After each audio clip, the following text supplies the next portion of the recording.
فائدہ پہنچانے میں اس کا ایک رول کہیں نہ کہیں نکل ہی آتا ہے.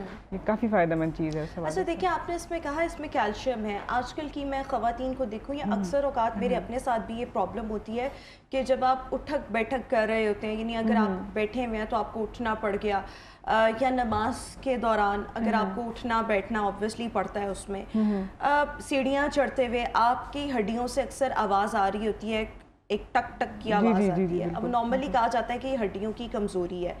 اس طرح کی کمزوری کو دور کرنے کے لیے دہی کا کتنا فائدہ ہے؟ اچھا, اس میں تو جو ہڈیوں کے ماہر لوگ ہیں وہ یہ کہتے ہیں کہ ہمیشہ وہ ضروری نہیں ہے کہ ہڈیوں کی وہ کمزوری کی وجہ سے, اور وہ ایٹ ٹائمز کچھ ایئر کی پاکٹس کی وجہ سے بھی ہو رہا ہوتا ہے, بٹ اٹ ڈپینڈس کہ وہ کیا چل رہا ہے.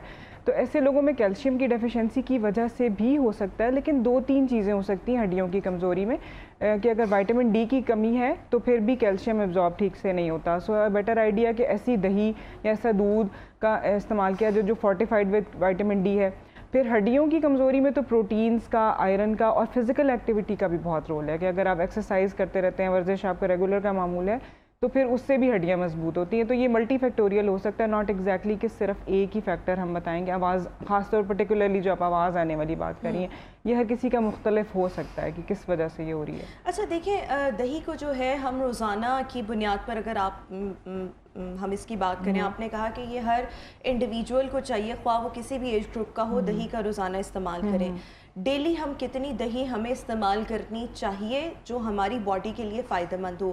کتنی سرونگز ہم روزانہ کی بنیاد پر لے سکتے ہیں یا ہمیں لینی چاہیے؟ اچھا, اس میں یہ ہے کہ ہمیں نا جو ایک فوڈ ہمارے 5 فوڈ گروپس ہیں, اس میں سے ہمیں کہا جاتا ہے کہ دودھ اور دہی کا پورا ایک گروپ ہے جس میں پنیر, دودھ اور دہی سے بنی اشیاء آ جاتی ہیں. تو اس میں ایڈلٹس کے لیے اگر میں بات کروں, بچوں اور ایڈلٹس کے لیے, تو 2 سے 3 سرونگز, اور سرونگ کا ایک سرونگ 1 کپ کے برابر ہوتی ہے. تو اس میں ہم نا اپنی مرضی سے یہ سلیکٹ کر سکتے ہیں کہ ہم نے دودھ لینا ہے, دہی لینا ہے, یہ دہی کی بنی ہوئی کوئی چیز لینی ہے. کچھ لوگ ایسے ہوتے ہیں جو کہ لیکٹوز جو ملک میں پائی جانے والی شکر ہے, ڈائسیکرائڈ ہے, اس کو ہضم نہیں کر پاتے, جس کی وجہ سے ان کو بلوٹنگ یا گیس کے مسائل رہتے ہیں. تو ایسے لوگوں کے لیے بھی دہی بہت مناسب ہے. تو وہ یہ کر سکتے ہیں کہ اگر انہیں 3 سرونگز لینی ہیں تو وہ تینوں دہی کی بھی لے سکتے ہیں. ہو سکتا ہے کچھ لوگ یہ کہتے ہیں کہ ہم دودھ بالکل نہیں پیتے اور ہمیں نہیں پسند, ایسے لوگوں کو بھی مشورہ ہے کہ وہ دودھ اگر نہ بھی لینا چاہیں تو دین اٹس اوکے, وہ اس کی جگہ دہی کا استعمال کر سکتے ہیں, کیونکہ اگر 1 کپ دودھ کے اندر کوئی 12 گرام کے قریب لیکٹوز پایا جاتا ہے تو اس میں کم رہ کے 4 گرام تک ہو جاتا ہے. تو بہت سے لوگوں کو دہی بہتر سوٹ کرتی ہے پیٹ کے بہت سے مسائل میں, یا جن لوگوں کو دودھ مسئلہ کرتا ہے. تو ہم 2 سے 3 کپ تک, ڈپینڈنگ کہ آپ کی کیا کنڈیشن ہے, but generally 3 cups are good enough. اور اس میں یہ بھی ہو سکتا ہے کہ ہم نا کیلشیم کا ایک ہمارا ریکمینڈڈ ڈیلی الاؤنس ہوتا ہے کہ ہم نے روزانہ اتنی مقدار میں کیلشیم لینا ہی لینا ہے اپنی ہیلتھ کو آپٹیمائز کرنے کے لیے, بہت سی بیماریوں سے بچنے کے لیے. تو اس میں نا 1 کپ دہی کے اندر تقریباً 300 ملی گرام کیلشیم آتا ہے. تو اگر آپ 3 کپ دہی لے رہے ہیں تو آپ کا 900 تو دیکھیں یہیں سے پورا ہو رہا ہے. اتنا میجر آپ کو کنٹریبیوشن, یعنی سپلیمنٹس کی ضرورت ہی نہیں رہتی. تو اس میں پھر یہ کہ باقی آپ کی خوراکیں جو آپ گرینز کھا رہی ہیں, پھل سبزیاں, ان سے کچھ حد تک آ جاتا ہے. سو اس لیے 2 سے 3 کپ ڈپینڈنگ کہ آپ کی کنڈیشن کیا, دہی اس حد تک لی جا سکتی ہے اگر آپ ملک کو بھی ریپلیس کر رہے ہیں. اور اس میں ویریس فارمز ہو سکتی ہے, جیسے عمر کی بات کر رہے تھے کہ بچوں میں بھی دیا جا سکتا ہے. تو آپ یہ دیکھیں کہ جو چھوٹے انفنٹس ہوتے ہیں, 1 سال سے کم عمر کے بچے, ان میں کاؤز ملک یا گائے کا دودھ الاؤڈ نہیں ہوتا, کہ اس کی ہیوی پروٹینز ہوتی ہیں اور ان کا وہ ہضم اتنا اچھا نہیں کر سکتے. لیکن جو اچھی اس طرح کی پیسچرائز بنی ہوئی دہی ہے وہ 6 ماہ کے بچے کو ویننگ جب اس کی شروع ہوتی ہے, ٹھوس غذا شروع ہوتی ہے, اس وقت بھی دی جا سکتی ہے. یعنی اتنی یہ زود ہضم غذا ہے. اس کے علاوہ پھر یہ ہے کہ مختلف ایجز میں اسی طرح سے یہ کنٹینیو کی جا سکتی ہے اکارڈنگ ٹو دا کنڈیشن. مختلف ڈیزیز پیشنٹ جو ہے اپنی کنڈیشن کے حوالے سے یہ لے سکتے ہیں. 2 سے 3 کپ میں نے بتایا. ایک اور یہ چیز ہے کہ بہت سے ایسے لوگ ہوتے ہیں جو لیکٹوز انٹالرنٹ ہوتے ہیں, ان کے اندر لیکٹوز جو ہے وہ ابزارب نہیں ہوتا, اور اس کی وجہ سے وہ دودھ کا استعمال نہیں کر سکتے. دودھ پئیں گے تو وامٹ آ جائے گی, ہضم نہیں ہوگا, ڈائجیشن میں پرابلم ہوگی. ایسے لوگ جو لیکٹوز انٹالرنٹ ہوتے ہیں یا جن کو دودھ ہضم نہیں ہوتا, کیا وہ دہی کا استعمال کر سکتے ہیں؟ دہی کیا ہضم ہو جاتی ہے؟ ہاں جی, اس میں یہ ہے نا کہ ایشینز جو ہیں ان کے اندر ذرا زیادہ دیکھا گیا ہے کہ یہ جو لیکٹیز کا انزائم ہے یہ اتنا تھوڑا سا انیفیشینٹ ہوتا ہے. بچوں میں بھی ہو سکتا ہے, بڑوں میں بھی ہو سکتا ہے, کسی بھی اسٹیج پہ جا کے لیکٹیز کا انزائم گٹ میں تھوڑا سا نان فنکشنل ہو جاتا ہے, جس کی وجہ سے دودھ پینے سے گیس ہو رہی ہے, پیٹ میں درد ہو رہا ہے, اس طرح کی چیزیں ہو سکتی ہیں.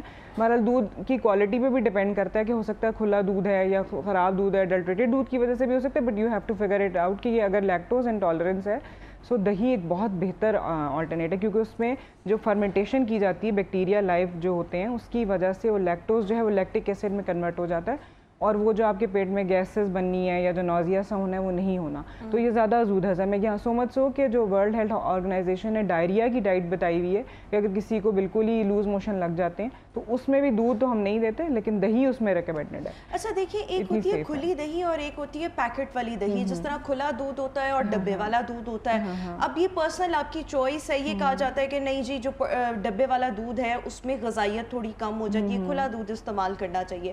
اب کھلے دودھ میں اوبویسلی ملاوٹ ہوتی ہے, ایڈلٹریشن ہوتی ہے, جس کی وجہ سے بعض اوقات وہ بھی پرابلمز کریٹ کر رہا ہوتا ہے. اسی طرح جو کھلا دہی ہے اور جو پیکٹ والا دہی ہے, what would you prefer being a nutritionist, what do you recommend کہ کس قسم کا دہی جو ہے اس کو استعمال کرنا چاہیے؟ ہاں یہ تھوڑا سا ایلیبریٹ ٹاپک ہے ایگزیکٹلی, کیونکہ باقی پاکستان میں ہمارے ساتھ ایڈلٹریشن ایک بہت بڑا مسئلہ ہے. تو اگر میں یہ کہوں کہ کھلا دہی بہت اچھا ہے, جو کہ ایزمپشن تو یہ ہے کہ وہ زیادہ بہتر ہوگا, بٹ یہ کہ اس میں کس قسم کا دودھ استعمال کیا گیا. اگر وہ ایڈلٹریٹڈ ملک استعمال کیا اور اسی کی دہی ہے اور وہ کہیں بھی پڑا رہا ہے, اس میں کنٹامینیشن ہوتی رہی ہے, تو دس از ناٹ گڈ. پھر بہت سے ایسے جیسے میں کہہ رہی ہوں مختلف بیماریوں میں دہی ہم دیتے ہیں, تو اگر امیونو کمپرومائزڈ کوئی پیشنٹس ہیں, کوئی کووڈ کا مریض ہے, کسی کو کینسر ہے, اس کو ہم دہی دے رہے ہیں, لیکن ہم باہر سے اٹھا کے کوئی سی بھی دہی دے دیں جس کے اندر کوئی پیتھوجنس بھی ساتھ ہے, تو وہ ایک الگ مسئلہ. تو اس وقت پھر ہم پیکٹ پروسیس جو یہ پیکیج دہی ہوتا ہے, کیونکہ یہ پیسچرائزڈ ہوتا ہے, تو اس کے اندر ہمارے پاس رسک کم ہو جاتا ہے فردر انفیکشن کا,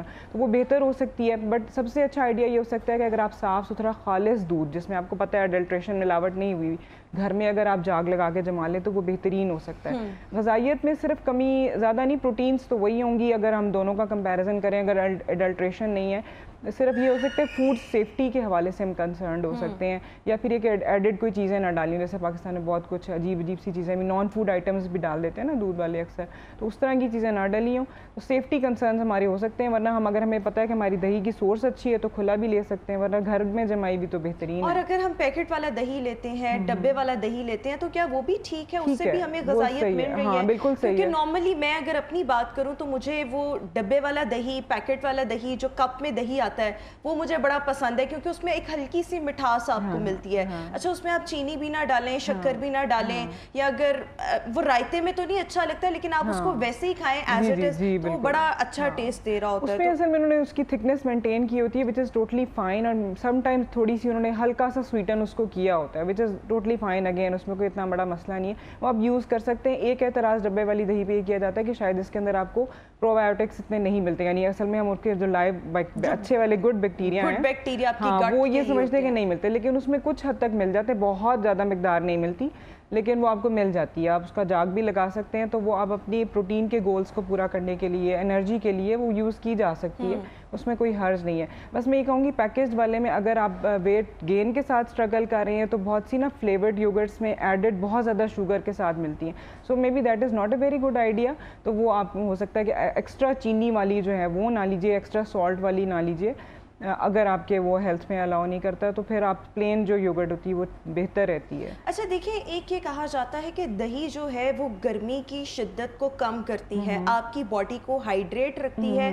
آپ کی باڈی آبویسلی آج کل گرمیوں کا سیزن چل رہا ہے, ہم لوگوں کو یہ کہا جاتا ہے کہ ہمیں ایسی خوراک لینی چاہیے جو ہمارے لیے جو ہے وہ اندر جا کے ٹھنڈک ہمیں دے. تو کیا دہی سے ہم یہ ایکسپیکٹ کر سکتے ہیں کہ یہ ہمیں اندر جا کے ہماری جو باڈی کا ٹیمپریچر ہے اس کو ذرا کم کرے گی, مینٹین کرے گی, اچھی رہے گی ہماری باڈی کے لیے؟ اس کی وجہ یہ کیونکہ اس کا واٹر کنٹینٹ بہت اچھا ہوتا ہے, تو اس وجہ سے ہائیڈریٹ کرنے میں بہت بینیفیشل ہوتی ہے. بلکہ کئی دفعہ جیسے آج کل کا ویدر میں جیسے کہتے ہیں عام گرم ہے, کوئی ایسی چیز ہے جو کہ ناٹ ایگزیکٹلی ٹرو, لیکن اگر کوئی آپ ایسی کوئی خوراک کھا بھی لیتے تو ہم کہتے ہیں ساتھ دہی کھا لیں آپ, تاکہ آپ کا وہ جو اگر گرمی کا احساس ہو بھی رہا ہے تو ہو جائے. اور اس کی وجہ یہ کہ اس کا واٹر کنٹینٹ بہت اچھا ہے. اچھا دیکھیں, ایک یہ چیز بھی ہے کہ جو دہی کا پانی ہوتا ہے, جو اکثر آپ لوگ گھر دہی جماتے ہیں, یا گھر نہیں تو باہر وہ جو کنڈوں میں دہی جو ہے وہ جمائی جاتی ہے, تو اس کے اوپر سے ایک پانی اترتا ہے. یہ کہتے ہیں کہ یہ بڑا مفید ہے معدے کے لیے, اسٹمک کے لیے. اس کے benefits کیا ہیں دہی کے پانی کے؟ ہاں اس کو کہتے ہیں اصل میں وے کہتے ہیں اس کو, WHEY, وے پروٹینز ہوتی ہیں. سو یہ بیسیکلی اگر میں اس کو آپ کو اتنی انٹرسٹنگ بات بتاؤں کہ ماں کے دودھ کو کہا جاتا ہے دنیا میں بہترین سب سے ہے. سو اگر گائے کا دودھ کی بات کی جائے تو اس میں وے پروٹینز 20% ہوتے ہیں, اور ماں کا جو دودھ, انسانی ماں کا جو دودھ ہے اس کے اندر یہ 80% تک وے پروٹینز پائی جاتی ہیں. اتنے زود ہضم اور گروتھ کے لیے اتنے بہترین ہوتی ہیں. پھر یہ آپ نے دیکھا ہوگا باڈی بلڈنگ کے لیے بہت سی خاص قسم کی پروٹین یوز کرتے ہیں, تو اس میں اصل میں یہی جو دہی کا یا دودھ کا الگ کیا ہوا پانی ہوتا ہے, وے پروٹینز کو کانسنٹریٹ کر کے اس کو سکھا کے پاؤڈر بنا کے وہی بیچا جاتا ہے. کیونکہ یہ ہم تو کرٹیکل, میں چونکہ کلینکل سیٹ اپ میں کام کرتی ہوں, تو کرٹیکل پیشنٹس میں وونڈ کی ہیلنگ کے لیے, ان کی ریپیئر کے لیے, سرجری سے اٹھنے کے لیے یہ والا جو اس پانی کی پروٹینز ہیں وہ بہت بہتر سمجھی جاتی ہیں. اگرچہ یہ کہ جو گھر میں آپ کو وہ تھوڑا سا پانی میں صرف چند گرامز آتی ہیں اس کے اندر proteins, but they are very beneficial for growth and for everything. جہاں بھی آپ کو پروٹین کی ضرورت ہے وہاں پہ وہ بہت بینیفیشیل ہے. تو اصل میں جو دہی ہے نا وہ کمبینیشن ہے کیسین کا اور وے کی پروٹینز کا. تو کیسین بھی ایک اچھی قسم کی پروٹین ہے جو کہ نہ صرف کیلشیم کو ایبزارب کرنے میں ہیلپ کر رہی ہے بلکہ گروتھ میں, ریپیئر میں, اسکن میں, اندر جو ہماری ڈیلی کی ویئر اینڈ ٹیئر ہوتی ہے بالوں کے لیے, وہ سب چیزوں کے لیے وہ بہت بہترین ہے. اچھا, جن لوگوں کو ایکنی کا پرابلم ہوتا ہے, جن بچیوں کا ایکنی کا پرابلم ہوتا ہے, اگر وہ روزانہ کے اپنے لائف اسٹائل میں, خوراک میں دہی کو ایڈ آن کر لیتی ہیں تو اس کا کیا فائدہ ہوتا ہے؟ آپ کا معدہ جو ہے وہ بہتر رہتا ہے, ultimately you will like be able to get rid of pimples? Not exactly. اصل میں ایکنے جو ہے نا وہ ایک اسکن کا ایشو ہو سکتا ہے which is related to the skin type. کچھ لوگوں کی اسکن ٹائپ ایسی ہوتی ہے which is very acne prone, تو وہ ان کو سن کے ایکسپوجر سے, اریٹنٹ سے زیادہ ہوتا ہے. بٹ ڈیفینیٹلی ایک جرنلی ہیلدی ڈائٹ کو ہیلپ دیم کہ وہ جرنلی اپنی اسکن کا اچھا خیال رکھ سکیں, اور بہتر فوڈ چوائسیز میں ڈیفینیٹلی دہی آتا ہے. بٹ ہم ایسے کلیم نہیں کر سکتے کہ دہی کھانے سے اسکن بہت کلیئر ہو جائے گی. مے بی ٹاپیکل اپلیکیشن سے, بٹ آئی ڈونٹ نو, وہ ڈرما والے بتائیں گے بہتر. لیکن ایکنے کی اسکن ٹائپ ہوتی ہے, بٹ ہم ایسے کلیم نہیں کہہ سکتے کہ اس سے کلیئر ہو جائے گی. بٹ ڈیفینیٹلی اچھی خوراک میں شامل ہوتی ہے, اور اچھی خوراک ہمیشہ ایک بہتر اسکن کی طرف ہیلپ فل ہوتی ہے. اور اچھا, اس سب کے ساتھ ساتھ دہی کھانے کا بیسٹ ٹائم کون سا ہے؟ میں نے اکثر اپنے بڑوں سے یہ سنا ہے کہ آپ اگر صبح کے ٹائم دہی کھاتے ہیں تو اس کا بہت فائدہ ہوتا ہے. رات کے ٹائم دہی اتنی فائدہ مند نہیں رہتی, بلکہ کوشش کرنی چاہیے رات کے وقت میں آپ دہی نہ ہی کھائیں. تو کیا واقعی صبح کے ٹائم نہار منہ اگر آپ دہی کھا رہے ہیں تو you will have lots of benefits of consuming yogurt? In fact نا سائنٹیفک جتنی بھی ایویڈنس اس کے اوپر ریسرچ ہے, this does not prove it exactly کہ there is a right time to eat yogurt. کوئی بھی ٹائم وچ سوٹس یو, جس پہ آپ کو اویلیبل ہے دہی, آپ اس وقت کھا سکتے ہیں. صبح کے وقت ایک کوئی بھی اچھا غذائیت والا کھانا جس میں دہی شامل ہونی چاہیے, کیونکہ پروٹینز ہیں, سو وہ واقعی بہت بینیفیشیل ہو سکتا ہے. بٹ میں یہ کہنا چاہوں گی کہ تھوڑا سا مت ہے, کیونکہ اگر بہت سے ایسے لوگ, بزرگ افراد یا بچے اگر رات کے وقت دہی کھانا چاہیں تو وہ کھا سکتے ہیں, فٹ سوٹس دیم. کچھ لوگ ہوتے ہیں ان کو ذاتی طور پہ دہی کھانے سے کوئی مسئلے ہو سکتے ہیں کہ کھٹا ہے تو گلے میں لگ رہا ہے یا کچھ اس طرح کی چیزیں ہو سکتی ہیں, تو وہ لوگ رات کو اوائڈ کر سکتے ہیں. ادروائز دوپہر کے وقت بھی کھایا جا سکتا ہے. باڈی اس چیز کو ایسے ریکگنائز نہیں کرتی کہ دن میں یا رات میں, یا اس وقت وہ ہر وقت وہ 24 گھنٹے آپ کی باڈی جو ہے وہ آپ کی کام کرتی ہے, ہضم کرنے پہ وہ ہوتی ہے. اگر آپ کا لائف اسٹائل باقی جنرلی اچھا اور آپ اسٹریس کا شکار نہیں ہے, اپنی نیند پوری کرتے ہیں, یہ ساری چیزیں کرتے ہیں, تو آپ کا باڈی رات کو بھی اس کو اسی طریقے سے ہضم کر لے گی. تو سائنس بیس جو میڈیکل ہماری مین اسٹریم ایویڈنس بیسڈ نیوٹریشن ہے وہ یہ کہتی ہے آپ کسی بھی وقت دہی کھائیں لیکن کھا لیں, تو آپ اس کو ڈیلی انکلوڈ ضرور کریں. یعنی صرف اس وجہ سے دہی نہ چھوڑ دی جائے کہ صبح مس ہو گئی تھی تو اب رات ہو گئی اب میں نے نہیں کھانی, اور آپ اس کی بجائے کوئی اور چیز لیس ہیلدیئر یا لیس نیوٹریشس چیز آپٹ کر لیں, اس سے بہتر ہے کہ دہی لے لی جائے. اچھا, اس سب کے ساتھ ساتھ کیا دہی جو ہے کولیسٹرول یا بلڈ پریشر ان کو کم کرنے میں مدد فراہم کرتی ہے؟ کتنی فائدہ مند ہے کولیسٹرول اور بلڈ پریشر کے پیشنٹس کے لیے؟ کولیسٹرول کو کم کرنے میں تو ایسے ہوگا کہ آپ کو چوز کرنی پڑے گی بلائی کے بغیر دہی, جس میں سے کریم آپ ہٹا دیں, بلائی والا استعمال نہ کریں کیونکہ وہ ذرا سیچوریٹڈ فیٹ میں آ جاتی ہے. اگرچہ اس کے بعد بھی ڈبیٹ ہے کہ ایگزیکٹلی وہ اتنا بہت زیادہ اس کے اندر ایک کپ میں سے آپ کو کتنا کو آ جائے گا, تو وہ آپ اس کو لو فیٹ والی دہی استعمال کر سکتے ہیں. باقی یہ ہے کہ جو ایک بلڈ پریشر کو کنٹرول کرنے میں سب سے اچھی چیز یہ ہوگی کہ ایک بلڈ پریشر میں جو ایک ہم میڈیٹرینین ڈائٹ یا ڈیش ڈائٹ کی بات کرتے ہیں, dietary approaches to stop hypertension, اس میں ہم نے ایک اچھا کیلشیم دینا ہوتا ہے. تو اس کا کیلشیم ڈیفینیٹلی ہیلپ کرتا ہے. تو آپ اس کو سبزیوں کے ساتھ ملا کے لے سکتے ہیں. رائتا میں آپ نے سبزیاں ملائی ہیں اس طرح سے لی جا سکتی ہے. آپ اس کے اندر فروٹس ڈال کے فروٹ یوگرٹ لے سکتے ہیں, اس کے اندر سیڈز ڈال کے لیے جا سکتے ہیں. اصل میں یہ ایک بڑا اچھا کمبائننگ میڈیم ہو سکتا ہے. جیسے آپ نے کوئی چاٹ بنائی, چنا چاٹ بنائی, لوبیا چاٹ بنائی, اس کے اندر آپ کو ایز اے سوس یوز کی جا سکتی ہے رادر دین کریم. بہت سی جگہوں پہ اچھی ہیلدی نیوٹریشس ریسیپیز میں ہم بالائی کی بجائے دہی کا استعمال ریکمینڈ کرتے ہیں کہ پروٹینز بھی آ جائیں گی, فیٹس بھی کم ہو جائیں گی, اور وہ جو آپ کو کریمی سا ٹیکسچر چاہیے وہ بھی آ جائے گا. اسی طرح آپ دیکھیں ہماری ایک ٹریڈیشنل ریسیپی ہے جس کو کہا جاتا ہے کڑی چاول, اس میں بھی دہی ڈلتی ہے. اب وہ یہ ہے کہ ہم اس میں بہت زیادہ تیل کا اور پکوڑوں کا استعمال کر دیتے ہیں, جو ہم اس کو ہیلدیئر ورژنس کے ساتھ, سبزیوں کے ساتھ اور چکن کے ساتھ بھی بنا سکتے ہیں اس کو ہائی پروٹین کر کے. تو وہاں سے بھی ہمارے اس میں بھی ہم ہلدی ڈال کے اور وہ اپنے طریقے سے بنا سکتے ہیں. تو وہ بھی ایک بڑی, تو ہمارے پاس بہت سی ریسیپیز ہیں. وہ دہی کے اندر پودینہ ڈال دیتے ہیں, زیرہ ڈال دیتے ہیں, ان کو لگتا ہے کہ یہ ہمارے, اور یہ ہمارے یہاں کھانوں کے ساتھ نارملی استعمال بھی ہوتا ہے, ذائقے میں بھی اچھا ہوتا ہے, پھر کہا جاتا ہے کہ آپ کی ڈائجیشن کے لیے بھی بہت اچھا ہے. تو کیا دہی کو ان فارمز میں استعمال کرنا ایکولی فائدہ مند ہے؟ بالکل مناسب ہے. بہت سے لوگ ایسے کہتے ہیں کہ دہی کو بہت چیزوں کے ساتھ کمبائن کر دیا جائے تو کیلشیم ابزارب نہیں ہوتا, وچ از ناٹ ٹرو. یہ چیز جو ہے نا, کیلشیم کی ایک پرسنٹیج آف ابزارپشن ہے وچ از اے لانگ, ایک ٹیکنیکل سائڈ ہو جائے گی.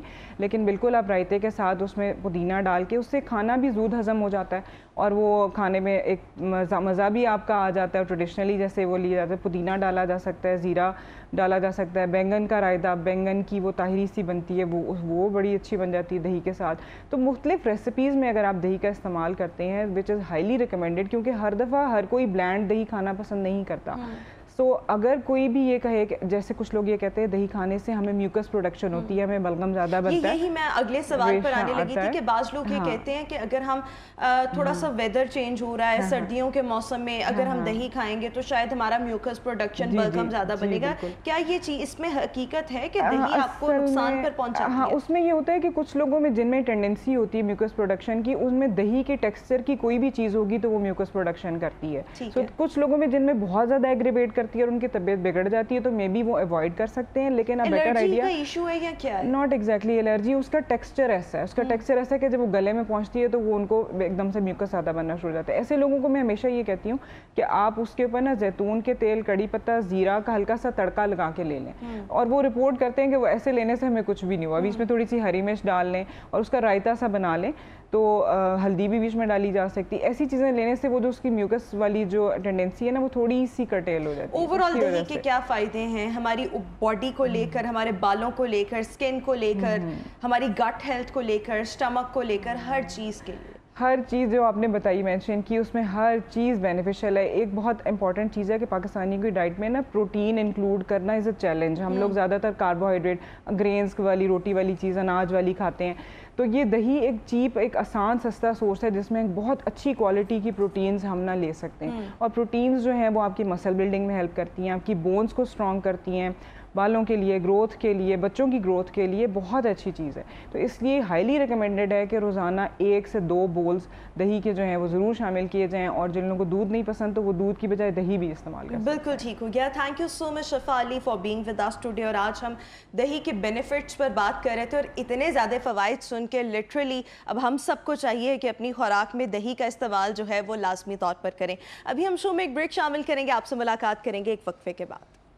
Welcome back after the break. Viewers, ابھی ہم بات کرنا چاہیں گے سرکاری اسکولس کے حوالے سے. حکومت کہہ رہی ہے کہ ہم سرکاری اسکولس کو ری آرگنائز کریں گے, ان کو آؤٹ سورس کر دیا جائے گا, جس پر اساتذہ کے اندر ایک تشویش کی لہر جو ہے وہ دوڑ رہی ہے. اور اساتذہ یہ نہیں چاہتے کہ اسکولس کو جو ہے, سرکاری اسکولس کو آؤٹ سورس کیا جائے, جس پر جو ٹیچرس کمیونٹی تھی ان کی جانب سے پہلے بھی احتجاج کیا گیا, اور اب دوبارہ انہوں نے احتجاج کی کال دی ہے. ٹیچرز کے کیا ریزرویشنز ہیں, حکومت کیوں چاہتی ہے ان سکولز کو آؤٹ سورس کر دیا جائے, ان پرائمری سکولز کو آؤٹ سورس کر دیا جائے, اس پر ابھی ہم بات کریں گے. ہمارے ساتھ اس وقت کاشف شہزاد چودھری موجود ہیں جو کہ صوبائی صدر ہیں ٹیچرز یونین کے, ساتھ ہی ساتھ سید مدثر حسین موجود ہیں جو کہ صلئی صدر ہیں پیکٹ لاہور کے. اپنے دونوں مہمانوں کا میں شکریہ ادا کرنا چاہتی ہوں. سب سے پہلے کاشف صاحب, میں آپ کی طرف آؤں گی. حکومت کہتی ہے کہ ہم نے سرکاری سکولز کو ری آرگنائز کرنا ہے. اس ری آرگنائز کرنے سے کیا مراد ہے, حکومت کیا کرنا چاہتی ہے سرکاری اسکولز؟ اصل میں بنیادی طور پر مسئلہ یہ ہے کہ حکومت نے نعرہ تو بڑا اچھا کر لیا. پہلے انہوں نے پیف کو اسکول دیے, پیما کو دیے 2016 میں, اس کے بعد انہوں نے اس کا نام بدل کے اب آ کے یہی مسلم لیگ نون کی حکومت میں یہ کام ہوا تھا پہلے بھی. اس وقت بھی بڑے شدید احتجاج ہوئے تھے اور اس وقت جو وزیر اعلیٰ تھے میاں شہباز شریف صاحب, انہوں نے ہمارے ساتھ وعدہ کیا تھا کہ اب آئندہ کوئی گورنمنٹ کا سکول جو ہے وہ پرائیویٹ سیکٹر کے حوالے نہیں کیا جائے گا, اور اسی طرح دانش اتھارٹی کو بھی کوئی گورنمنٹ کا سکول نہیں دیا جائے گا. بڑا 3 سال تک وہ ہماری 2015 سے 2018 تک احتجاجی تحریک چلتی رہی. تو اب جب دوبارہ مسلم لیگ نون کی حکومت آئی ہے تو یہ واپس اسی پالیسی کی طرف آ گئے. اب انہوں نے نام بدل دیا. اب ری آرگنائزیشن کا نام رکھنے سے وہ اس کا سینیریو چینج نہیں ہوا, حالات وہی ہیں, سارے کام وہی ہے. اب اس میں ہوتا کیا ہے کہ گورنمنٹ کی ایک بہت بڑی بلڈنگ ہے پرائمری اسکول کی, اس بلڈنگ کو بھی آپ ایک پرائیویٹ ٹھیکیدار کو دے رہے ہیں, اور اس کے ساتھ ساتھ آپ جو ہے اس کا انفراسٹرکچر بھی دے رہے ہیں, آپ ساتھ اس اسکول کے اندر جو بچے داخل ہیں وہ بھی دے رہے ہیں, آپ ان کو پر اسٹوڈنٹ پیسے بھی دے رہے ہیں. جو پہلے 650 تھا اب سنا ہے کہ گورنمنٹ وہ بھی 1200 کر رہی ہے. اب اس کے پیچھے گورنمنٹ کی لاجک یہ ہے کہ گورنمنٹ یہ کہتی ہے کہ ہم ان اسکولوں کو اس لیے دے رہے ہیں کہ یہ نان پرفارمنگ اسکول ہیں, جبکہ ہم یہ کہتے ہیں کہ نان پرفارمنگ کیسے ہیں. جب آپ نے پچھلے 6 سالوں میں ڈاکٹر مراد راز تھا وزیر تعلیم, اس نے بیڑا غرق کیا, اس نے کوئی بھرتی نہیں ہونے دی. کیوں بھرتی کیوں نہیں ہونے دی؟ سرکاری اسکولوں میں وہ ان کی اپنی پالیسی تھی, وہ کہتے تھے جی کہ اس کے اوپر اساتذہ کی تعداد بہت زیادہ ہے. اب اس زیادہ کے ہوتے ہوتے جب ریٹائرمنٹ آتی جاتی ہے, ریٹائرمنٹ ڈیلی بیسس پہ ہو رہی سینکڑوں کے حساب سے. اس وقت اگر آپ دیکھیں تو ہمارے اسکول ایجوکیشن کے اندر 1,21,000 سے زیادہ اسامیاں خالی پڑی ہیں, اور جن میں سے 74,000 اسامیاں پرائمری اسکول ٹیچرز کی ہیں جن کو حکومت آؤٹ سورس کرنے جا رہی ہے. اور وہ جو پرائمری اسکول ٹیچرز کی اسامیاں, ان کے اوپر تو کسی کی پروموشن بھی نہیں ہوتی, وہ ڈائریکٹ ریکروٹمنٹ ہوتی ہے, اور ڈائریکٹ بھرتی گورنمنٹ کی ذمہ داری ہے. تو آپ اگر کوئی 0 ٹیچر اسکول ہیں جن کو آپ نان پرفارمنگ کا نام دے رہے ہیں, اور 0 ٹیچر اور سنگل ٹیچر اسکول کو آپ اس کو شاباش دیں, اس ایڈمنسٹریشن کو شاباش دیں, ان افسروں کو شاباش دیں, ان ٹیچرز کو شاباش دیں جنہوں نے ان اسکولوں کو تالا نہیں لگنے دیا پچھلے 4-5 سالوں سے. آپ دیکھیں, آپ نے ایک پرائمری اسکول ہے, 6 کلاسیں ہوتی ہیں, 24 سبجیکٹ ہوتی ہیں, وہاں پہ ٹیچر ہی نہیں دیا پچھلے 4-5 سالوں سے. ابھی بھی ہو گیا. سسٹم کیسے چل رہا ہے؟ سسٹم ایسے چل رہا ہے کہ ہم کسی دوسرے اسکولوں سے, ہمارے جو آفیسرز ہیں وہ اساتذہ ادھار لے کے وہ وہاں پہ جا کے پڑھا رہے ہیں تاکہ ان اسکولوں کو, ان بچوں کو پڑھایا جا سکے اور ان اسکولوں کو تالا نہ لگے. تو اب ہونا تو یہ چاہیے تھا کہ جنہوں نے یہ سارا کچھ مینیج کیا, جو اساتذہ وہاں پہ پڑھا رہے ہیں, ان کو آپ شاباش دیں کہ آپ نے اتنے لمیٹڈ ریسورسز کے اندر کہ آپ کو ہم نے 6 ٹیچر دینے تھے, آپ کو ہم نے فیسیلیٹیٹ کرنا تھا, وہ نہیں کیا. اس کے باوجود آپ نے گورنمنٹ اسکول کو تالا نہیں لگنے دیا. آپ کہتے ہیں کہ وہ نان پرفارمنگ اسکول ہے. نان پرفارمنگ کیسے ہے؟ یہ نااہلی تو آپ کی ہے, حکومت کی نااہلی ہے, جس کی وجہ سے وہ اسکول جو ہے وہ وہاں پہ اساتذہ میسر نہیں ہے. اور پھر ہمارے جو آفیسرز ہیں ڈسٹرکٹ کے لیول پہ ہوتے ہیں مختلف اضلاع میں, انہوں نے ادھر ادھر سے دوسرے اسکولوں سے ٹیچرز لے کے اس اسکول کو چلنے کے قابل بنایا ہوا ہے کہ وہاں جو بچے جا رہے ہیں ان کا حرج نہ ہو. تو اسی طرح سنگل ٹیچرز کا ایشو بھی ہے. تو آپ اس کو آپ جب آپ سوشل میڈیا پہ اور اس کی طرف سے, حکومت کی طرف سے بیانات آتے ہیں تو کہتے ہیں جی کہ ایسے اسکول ہیں جہاں تعداد کم ہے, ہم صرف وہ دے رہے ہیں. تو پہلی فیز کے اندر 5,800 اسکول یہ آؤٹ سورس کر رہے ہیں, پھر اس کے بعد یہ 13,000 اسکول سسٹم سے نکال رہے ہیں. تو ہوگا کیا بنیادی طور پر کہ جب یہ سارا 13,000 اسکول یہ, اور پہلے سے 7,000 پیف کے پاس ہے, 5,000 اسکول پیما کے پاس ہے, تو جب یہ ملیں گے یہ 25,000 اسکول جو ہیں وہ ایک الگ نئی ایڈمنسٹریشن بن جائے گی, اور وہ اس پوزیشن میں ہوں گے کہ حکومت کو بلیک میل کریں. اور یہ حکومت بجٹ کا بہانہ لگاتی ہے کہ جی 2,800 روپیہ پر اسٹوڈنٹ ہم خرچ رہے ہیں گورنمنٹ سرکاری اسکولوں میں. اگر اسی خرچ کا آپ انٹرنیشنلی کمپیریزن کریں تو آپ کو پوری دنیا کے اندر 100 ممالک کی لسٹ بنائیں نا کہ اساتذہ کو تنخواہیں کتنے دیتے ہیں. ترقی یافتہ ممالک سے لے کے سارے 100 کے 100 ترقی یافتہ نہیں ہوں گے. 100 ممالک کی لسٹ بنائیں تو پاکستان اس 100 نمبر میں کہیں نہیں آتا. اچھا مدثر صاحب, میں آپ کے طرف آؤں گی اور آپ سے یہ جاننا چاہوں گی کہ اس وقت کتنے سکولز ہیں جس کو حکومت جو ہے وہ ری آرگنائز کرنا چاہتی ہے, اور یہ صرف پنجاب کے سکولز کی ہم یہاں پر بات کر رہے ہیں, کیا واقعی ایسا ہے؟ جی بالکل ایسا ہے. 13,000 اسکول انہوں نے ٹارگٹ رکھے ہیں, لیکن فرسٹ فیز میں 5,800 اسکول ایسے ہیں جن کو, جو پرائمری لیول کے ہیں, جن کو حکومت نے ٹارگٹ کیا ہے کہ اس کو نجکاری کی طرف لے جائیں. اچھا, نجکاری کی طرف لے جائیں. اب یہ حکومت نے فیصلہ تو کر لیا ہے, اب یہ اس کی امپلیمنٹیشن کب سے حکومت کہہ رہی ہے کہ ہم کب سے اس کی نجکاری کریں گے؟ باقاعدہ ممبرشپ چیئرمین کمیٹی جو ہے وہ بنا دی گئی ہے, اور آئندہ چند روز میں جو ہے اس کی امپلیمنٹیشن ہونے جا رہی ہے. ایون کہ مریم نواز صاحبہ نے اس میں کابینہ سے منظوری بھی لے لی. اچھا, یہ ویسے کیا ممکن ہے کہ پنجاب کے تمام سکولز کو ایک دم سے ری آرگنائز کر دیا جائے؟ نہیں, ایسا تو نہیں ہو سکتا, کیونکہ پاکستان آرمی کے بعد اتنا بڑا ڈپارٹمنٹ جو ہے یہ محکمہ ایجوکیشن ہی ہے جس میں ہیوز جو ہے وہ سیگمنٹ جو ہے اس ٹائم ورکنگ میں ہے. یہ سٹیپ بائی سٹیپ جو ہے حکومت پلان کر رہی ہے اس کے بارے میں. پہلا ٹارگٹ ان کا پرائمری اسکول ہے, اگر اس طرف یہ اچیومنٹ کر جاتے ہیں تو اگلا ٹارگٹ مڈل اور سیکنڈری لیول بھی. اچھا دیکھیں, اگر اس میں میں تھوڑا سا ایڈ تھوڑا سا مطلب اگر ہم دیکھیں ری آرگنائز کی بات کریے, آؤٹ سورس کر رہی ہے, یہ کن کو دیے جا رہے ہیں؟ کون سا پرائیویٹ سیکٹر ہے؟ کیا کسی اسکول چین جو ہے جو آلریڈی سکسیسفلی اپنی چین چلا رہے ہیں ان کو دیے جا رہے ہیں, یا کوئی ویسے تنظیم ہے کیا کس کو دیے جا رہے ہیں؟ اچھا, اس کے لیے اگر ہم جائزہ لیں نا تھوڑا سا پہلے کا, تو جو پہلے 5000 اسکول انہوں نے دیے تھے ان میں سے 800 اسکول ایسے ہیں جو بند ہو گئے ہیں. اب ہوتا یہ ہے کہ جب کوئی بھی نئی حکومت آتی ہے نا, پولیٹیکل گورنمنٹ, تو وہ وہاں ایم پی ایم این اے کے پریشر کے اوپر انہوں نے کسی چھوٹے سے گاؤں میں ڈیرے کے اوپر بھی 2 اسکول کھولے ہوئے ہیں, اور وہاں پرائمری اسکول ایک طرف لڑکیوں کا ہے, ایک طرف پرائمری اسکول جو ہے لڑکوں کا ہے. تو 20-25 بچے ایک اسکول میں ہیں اور 20-25 بچیاں ایک اسکول میں ہیں, اور وہ پورا گاؤں کے بچے وہاں پڑھ رہے ہیں.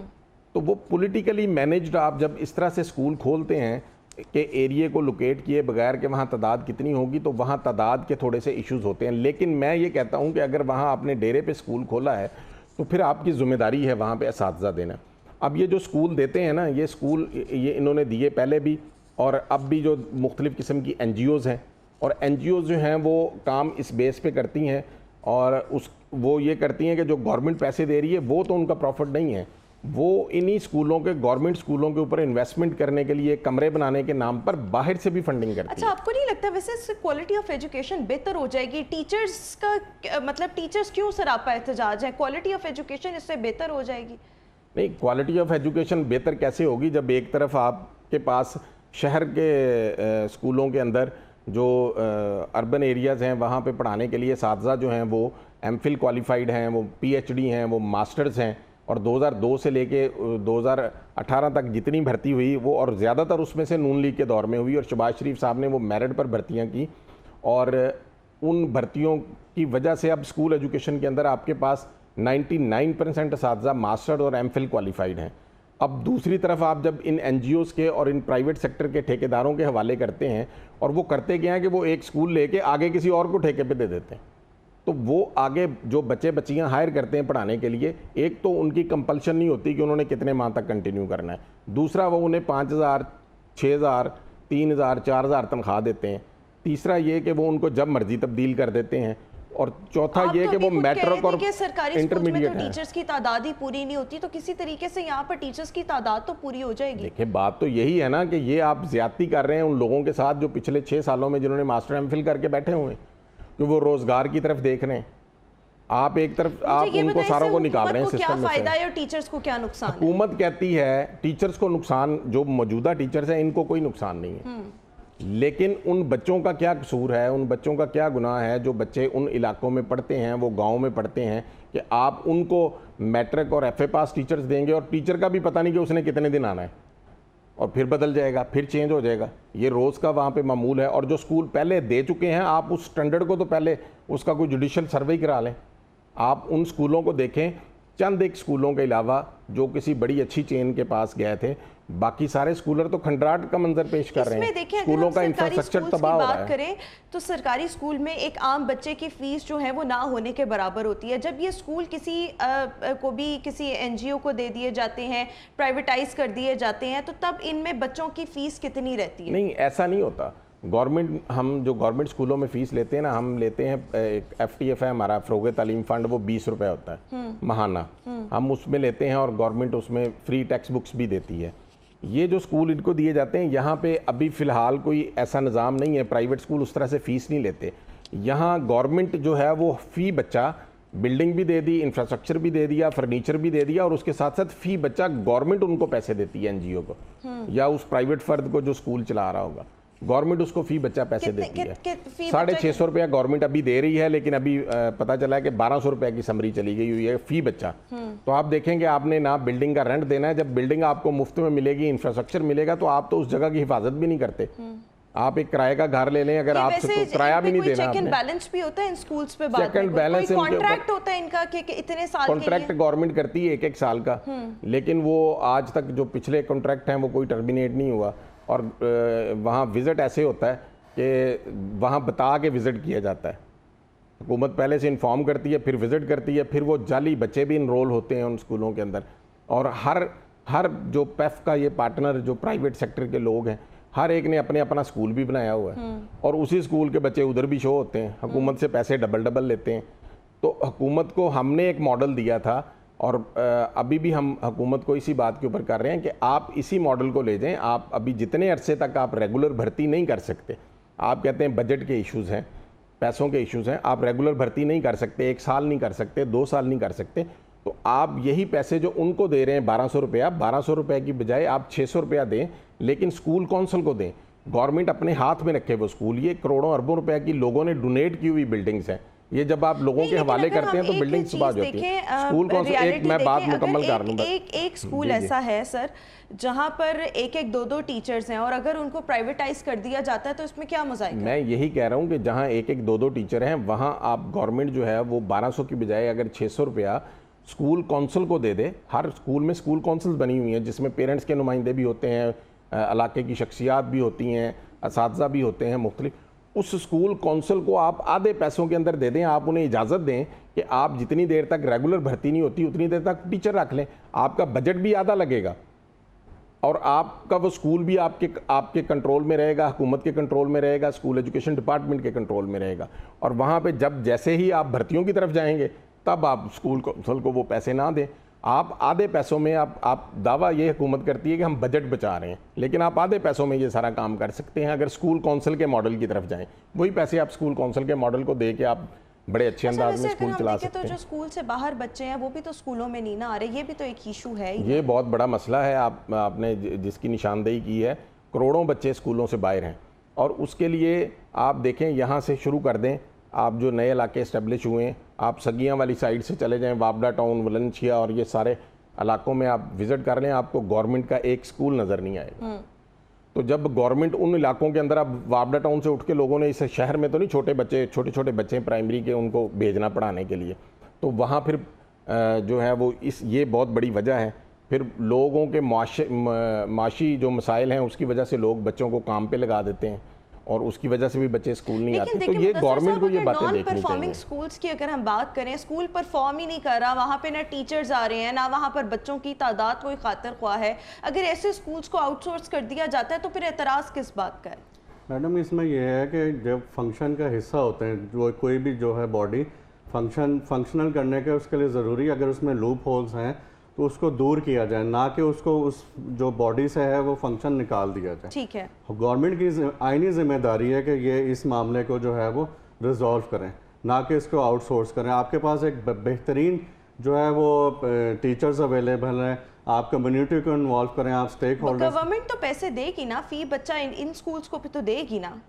وہ بالکل بات صحیح ہے، لیکن آپ یہ دیکھیں کہ گورنمنٹ ہمیشہ جو ہے اس کی کوشش ہوتی ہے کہ بچت کریں. ٹھیک ہے. اب ہمارے جو ٹیچرز ہیں ان کی کوالیفیکیشن اور یہ جو گورنمنٹ جو ٹھیکیداری نظام لے کے جائے گی، یہاں پہ تو گلی محلے کے اسکول ٹیچرز جو اٹھا لیں گے 5-7 ہزار روپے ان کی تنخواہ ہوگی، جبکہ ہمارے جو ہیں باقاعدہ طریقہ کار سے جو ہے سسٹم سے جو ہے کوالیفائی ہو کے باقاعدہ ہماری ٹریننگز ہوتی ہیں، ریفریشر کورسز کروائے جا رہے ہوتے ہیں، اپ گریڈ کیا جا رہا ہوتا ہے نالج کو. بہت زیادہ بہتر ہوں گے کہ ایک جو ہے وہ میٹرک پاس جو ہے ٹیچر آپ 5-6 ہزار روپے میں اسکول میں ہائر کر کے اس کو کانٹریکٹ پہ رکھیں. اچھا یہ دیکھیں پیف اور پیما کے انڈر جو اسکول چل رہے ہیں اس کا کیا حساب ہے؟ یہ ماڈلز جو ہے وہاں پر یہ کتنا کامیاب ہے اور کیا وہاں پر ٹیچرز کی ٹریننگ نہیں ہوتی؟ اچھا پیف کا جو ماڈل ہے نا، پنجاب ایجوکیشن فاؤنڈیشن جس کو کہتے ہیں، وہ بنیادی طور پر بنایا گیا تھا کہ وہاں پہ پرائیویٹ لوگ اپنی بلڈنگ لیں، اپنا انفراسٹرکچر لیں اور اپنا اسکول کھولیں اور وہ گورنمنٹ کے ساتھ کسی نہ کسی طریقے سے وہ ایگریمنٹ کریں اور اس گورنمنٹ جو ہے وہاں جو بچے پڑھتے ہیں ان کو فیسیلیٹیٹ کرنے کے لیے ان کو کچھ فنڈنگ کرتی ہے. اس کے اوپر تو کبھی کسی نے اعتراض نہیں کیا. وہ ایک اچھی بات ہے، اسے آؤٹ آف اسکول جو ہے وہ چلڈرن آتے ہیں کیونکہ ایک پرائیویٹ سیکٹر کے لوگ خود کوشش کر کے اسکول اسٹیبلش کرتے ہیں اور پھر وہ اس پہ محنت بھی کرتے ہیں. ہمارا اعتراض ہے کہ جب آپ بنا بنایا اسکول ایک دے دیتے ہیں نا کسی کو، ایک پوری بلڈنگ انفراسٹرکچر اور بغیر اس کی محنت کے، اور جب اس کے ساتھ تو وہ اس پہ نہ محنت کرتا ہے نہ بلڈنگ کا دھیان رکھتا ہے. کروڑوں اربوں روپے کی بلڈنگ ضائع ہو رہی ہیں، کھنڈرات بنتے جا رہے ہیں جو یہی جو پہلے سے اسکول دیے گئے ہیں، جس کے اوپر ہمیں اعتراض ہے. اور پھر دوسری وجہ ہے کہ اگر گاؤں اور ان علاقوں کے بچوں کو کیا کوالٹی ایجوکیشن فراہم کرنا حکومت کی ذمہ داری نہیں ہے کہ آپ ان کو میٹرک پاس ٹیچر رکھ کے دیں، اور جو شہر میں بچے گورنمنٹ اسکولوں میں آئیں گے پڑھنے یا دوسرے پرائیویٹ سیکٹر کے، وہاں پہ آپ کے پاس ماسٹرز اور کوالیفائڈ اور تجربہ کار ٹیچر ہوں؟ تو یہ ایک ڈسکریمنیشن بھی ہے. اس کے خلاف ہم نے اب 25 جولائی کو، پہلے ہم نے بھی احتجاج کیا، 25 جولائی کو ہم نے پاکستان مسلم لیگ کا جو ماڈل ٹاؤن کا دفتر ہے، کیونکہ حکومت ان کی ہے، تو وہاں پہ ہم نے احتجاج کے لیے جانا ہے، اور اس کے بعد دھرنا بھی جاری رہے گا. اسی طرح سے ہم نے عدالتی فورم کے اوپر بھی ریٹ پٹیشنز کر دی ہیں، اور ابھی بہاولپور بینچ سے ہمارے جو ہیں وہ تقریباً 500 اسکولوں پہ اسٹے ہو گیا. مانا جاتا تو پھر کیا ہوگا؟ تو یہ 25 جولائی سے آنورڈ یہ جو ہے نا وہاں پہ دھرنا جاری رہے گا، اور ایک بہت بڑا احتجاج ہوگا 25 کو، اور پھر اس کے بعد وہ دھرنا جاری رہے گا. اور اس کے اوپر ہم جو ماڈل دے رہے ہیں نا، حکومت آپ کی بات نہیں مانتی، وہ کہتے ہیں جو ہم کر رہے ہیں دیٹ از آل فائن، اس میں ٹیچرز اپنا فائدہ دیکھ رہے ہیں، لیکن ہم نے حکومتی فائدہ دیکھنا ہے، کیونکہ ہم نے ملک چلانا ہے، ہم نے سرکار چلانی ہے، ہم نے ان سکولز کو چلانا ہے. پھر آپ کیا کریں گے اگر حکومت بھی اڑ جاتی ہے؟ تو آپ کی اسٹریٹجی کیا ہوگی؟ کیا پھر آپ اسٹیپ بیک کریں گے؟ اس میں ہم نے ہر حد تک جانا ہے.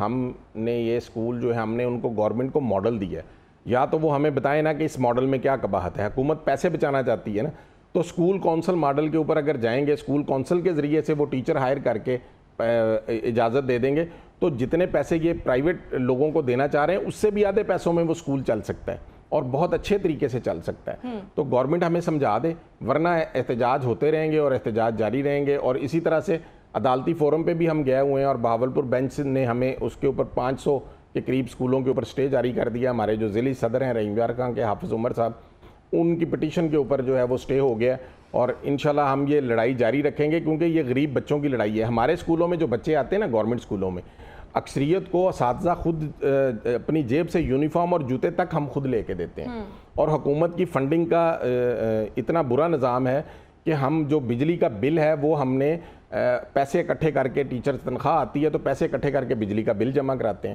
کیونکہ اتنا فنڈ ہی نہیں دیتی گورنمنٹ. چلے دیکھتے ہیں کہ اگر آپ 26 جولائی کو جو ہے وہ 25 جولائی کو احتجاج کرنے جا رہے ہیں تو اس پر حکومت جو ہے کوئی اس احتجاج کو امپورٹنس دیتی ہے یا نہیں دیتی. بہت شکریہ. کاشف شہزاد چودھری اور سید مدثر حسین ہمارے ساتھ موجود تھے. ویوز ابھی ہم شو میں ایک وقفہ شامل کریں گے، آپ سے ملاقات کریں گے ایک بریک کے بعد. Welcome back after the break. Views ملک کی موجودہ سیاسی صورتحال، اور ابھی ہم بات کرنا چاہیں گے گزشتہ روز سپریم کورٹ میں جو فل کورٹ سماعت ہوئی مخصوص نشستوں کو لے کر، جس میں چیف جسٹس قاضی فائز عیسیٰ کا کہنا تھا کہ اگر کوئی غیر قانونی کام ہوا تو اڑا کر رکھ دیں گے. بڑے سخت ریمارکس جو تھے وہ کل چیف جسٹس صاحب کی جانب سے دیکھنے میں آئے. اس کے ساتھ ساتھ اگر ہم دیکھیں تو مخصوص نشستوں کا معاملہ آگے جا کر کیا رخ اختیار کر سکتا ہے، ایک تو ہم اس پر بات کریں گے. ساتھ ہی ساتھ پاکستان تحریک انصاف میں جو اندرونی خلفشار پایا جا رہا ہے، اور ساتھ ہی ساتھ جو پرانے لوگ ہیں پاکستان تحریک انصاف کے وہ واپسی کے پر توڑ رہے ہیں، جن میں فواد چودھری جو ہیں وہ سب سے زیادہ آج کل ایکٹیو دکھائی دے رہے ہیں. پہلے تو یہ کہا جا رہا تھا کہ خان صاحب نے 7 رکنی کمیٹی جو ہے وہ تشکیل دے دی ہے شاہ محمود قریشی کی سربراہی میں، and this committee will actually decide کہ کن لوگوں کو واپسی کی اجازت دینی ہے یا نہیں دینی. لیکن کل رات بیرسٹر گوہر نے کہا کہ جناب کسی بھی گئے ہوئے شخص کی پارٹی میں واپسی کی کوئی گنجائش نہیں ہے. دونوں معاملات پر بات کریں گے. ہمارے ساتھ اس وقت گفتگو کے لیے موجود ہیں رانا انتظار صاحب جو کہ سابق صدر لاہور بار ہیں، اور ساتھ ہی ساتھ سینئر تجزیہ کار صحافی میاں حبیب صاحب بھی آج ہمارے ساتھ اس شو کا حصہ ہیں. اپنے دونوں مہمانوں کا میں شکریہ ادا کرنا چاہوں گی. میاں حبیب صاحب، سب سے پہلے میں آپ کی طرف آؤں گی. کل چیف جسٹس آف پاکستان کی جانب سے بڑے سخت ریمارکس جو تھے وہ دیکھنے میں آئے. اس سے پہلے جب بھی ہم یہ مخصوص نشستوں کا معاملہ دیکھتے ہیں تو ہم اس میں ایک چیز جو بہت زیادہ نوٹ کرتے ہیں جناب کہ عدلیہ میں بھی جو ہے بڑی ڈویژن پائی جا رہی ہے. کچھ لوگ جو ہیں وہ ایک طرف ہیں، ٹیبل کے ایک طرف ہیں، اور کچھ لوگ جو ہیں وہ دوسری طرف ہیں. آپ کو کیا لگتا ہے کل کی سماعت کے بعد مخصوص نشستوں کا معاملہ آگے جا کر کیا رخ اختیار کر سکتا ہے؟ بسم اللہ الرحمن الرحیم. بہت شکریہ.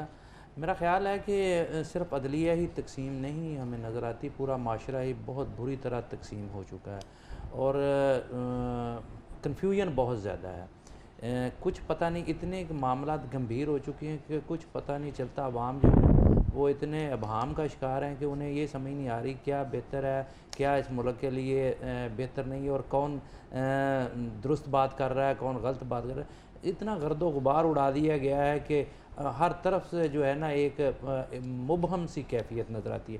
میرا جہاں تک یہ خصوصی نشستوں کا معاملہ، یہ بہت اہم معاملہ ہے. اس نے ڈائریکشن سیٹ کرنی ہے اخلاقیات کی، اس نے ڈائریکشن سیٹ کرنی ہے ہمارے پولیٹیکل سسٹم کی، اور عدلیہ کے وقار کا مسئلہ ہے، انصاف کا مسئلہ ہے، پاکستان کے عوام کے ووٹ کے اعتماد کا مسئلہ ہے کہ انہوں نے جن لوگوں کو اپنا اعتماد دیا تھا ان کو ان کا حق ملتا ہے یا نہیں ملتا. دنیا میں جتنے بھی قوانین ہوتے ہیں ان کی بیس جو ہے نا وہ اخلاقیات کی بنیاد پر ہوتی ہے. تو یہ سپریم کورٹ کا ایک بہت بڑا امتحان ہے. اس نے آگے چل کر جو ہے وہ ڈائریکشن سیٹ کرنی ہے پاکستان کے پولیٹیکل سسٹم کی، اور اس نے کس طرح سے آگے بڑھنا ہے اس بارے میں بھی یہ کیس جو ہے یہ اہم کردار ادا کرے گا.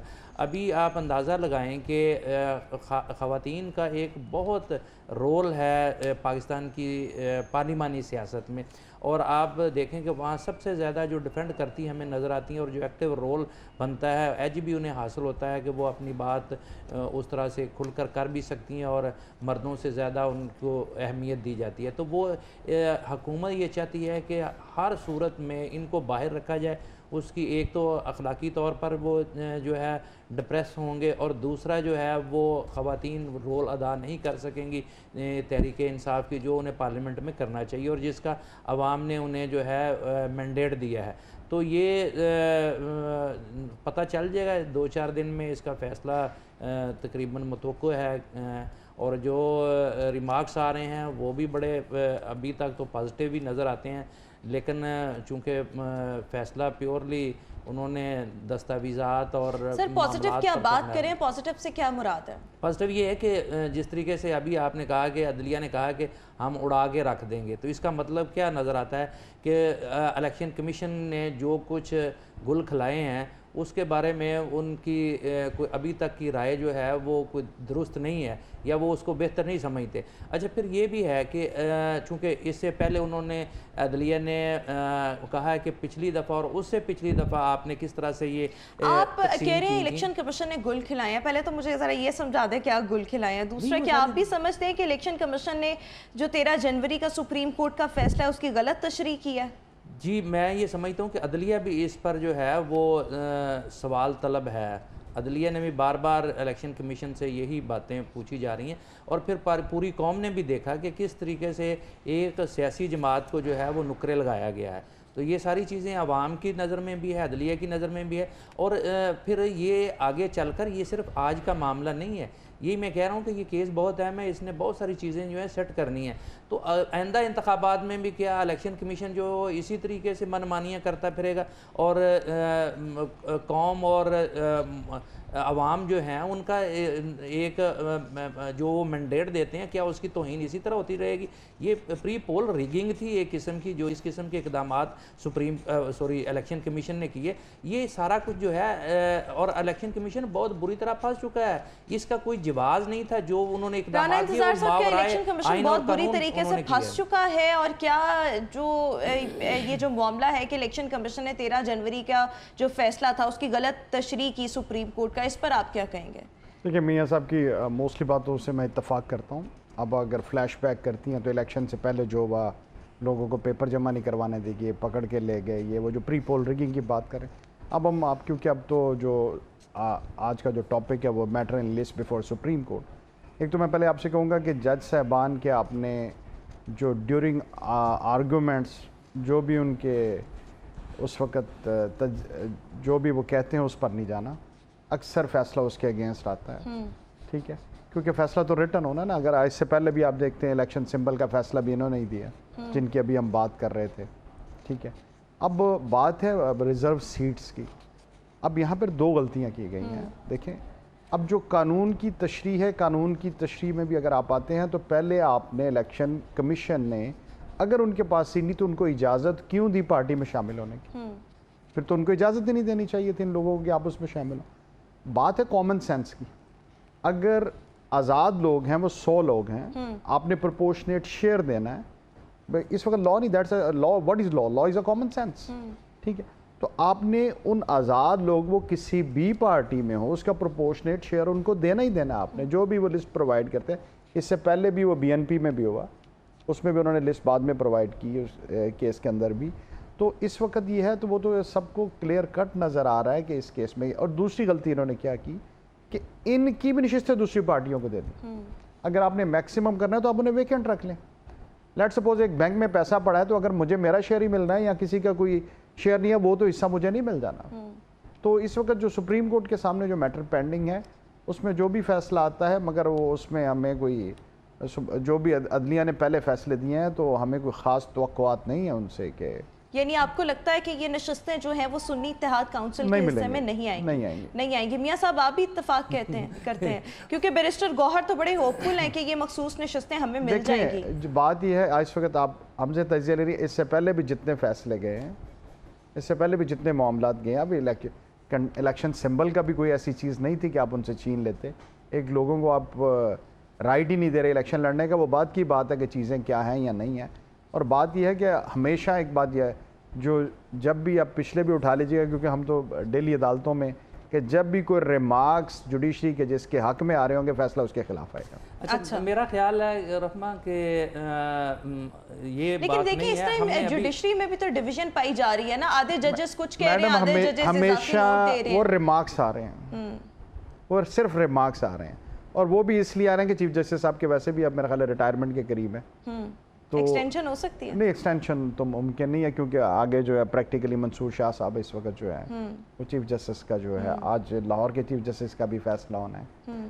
تو میرا نہیں خیال ایسی کوئی چیز ہے اور یہ غلط روایات ہوں گی اگر اس طرح کی ہم نے کوئی بات کی جس طرح. بالکل ٹھیک ہو گیا جی. ایک تو نا یہ پیورلی ثوابدید ہے ججز کی کہ وہ کیا فیصلہ کرتے ہیں اور اندازہ لگانا باقی بہت مشکل ہے. لیکن مجھے کچھ محسوس ہو رہا ہے کہ پچھلے 4-5 کیسز میں جو ہے وہ بانی پی ٹی آئی کو جو ریلیف ملا ہے ان کی ضمانتیں بھی ہوئیں, کچھ سزائیں معطل ہوئیں. کون سے کیس میں سر؟ عدت کیس میں کہاں ریلیف ملا؟ نہیں عدت کیس ہی صرف ایک رہ گیا نا, باقی کیسز میں آپ وہ توشہ خانہ کیس میں بھی وہ جو وہ بحریہ ٹاؤن والا تھا وہ پیسوں کا کیس جو تھا 190 ملین پاؤنڈ تو ابھی عدالتوں میں بھی, اور دوسرے 9 مئی کے حوالے سے بھی بعض کیسز میں ان کی ضمانتیں ہو چکی ہیں.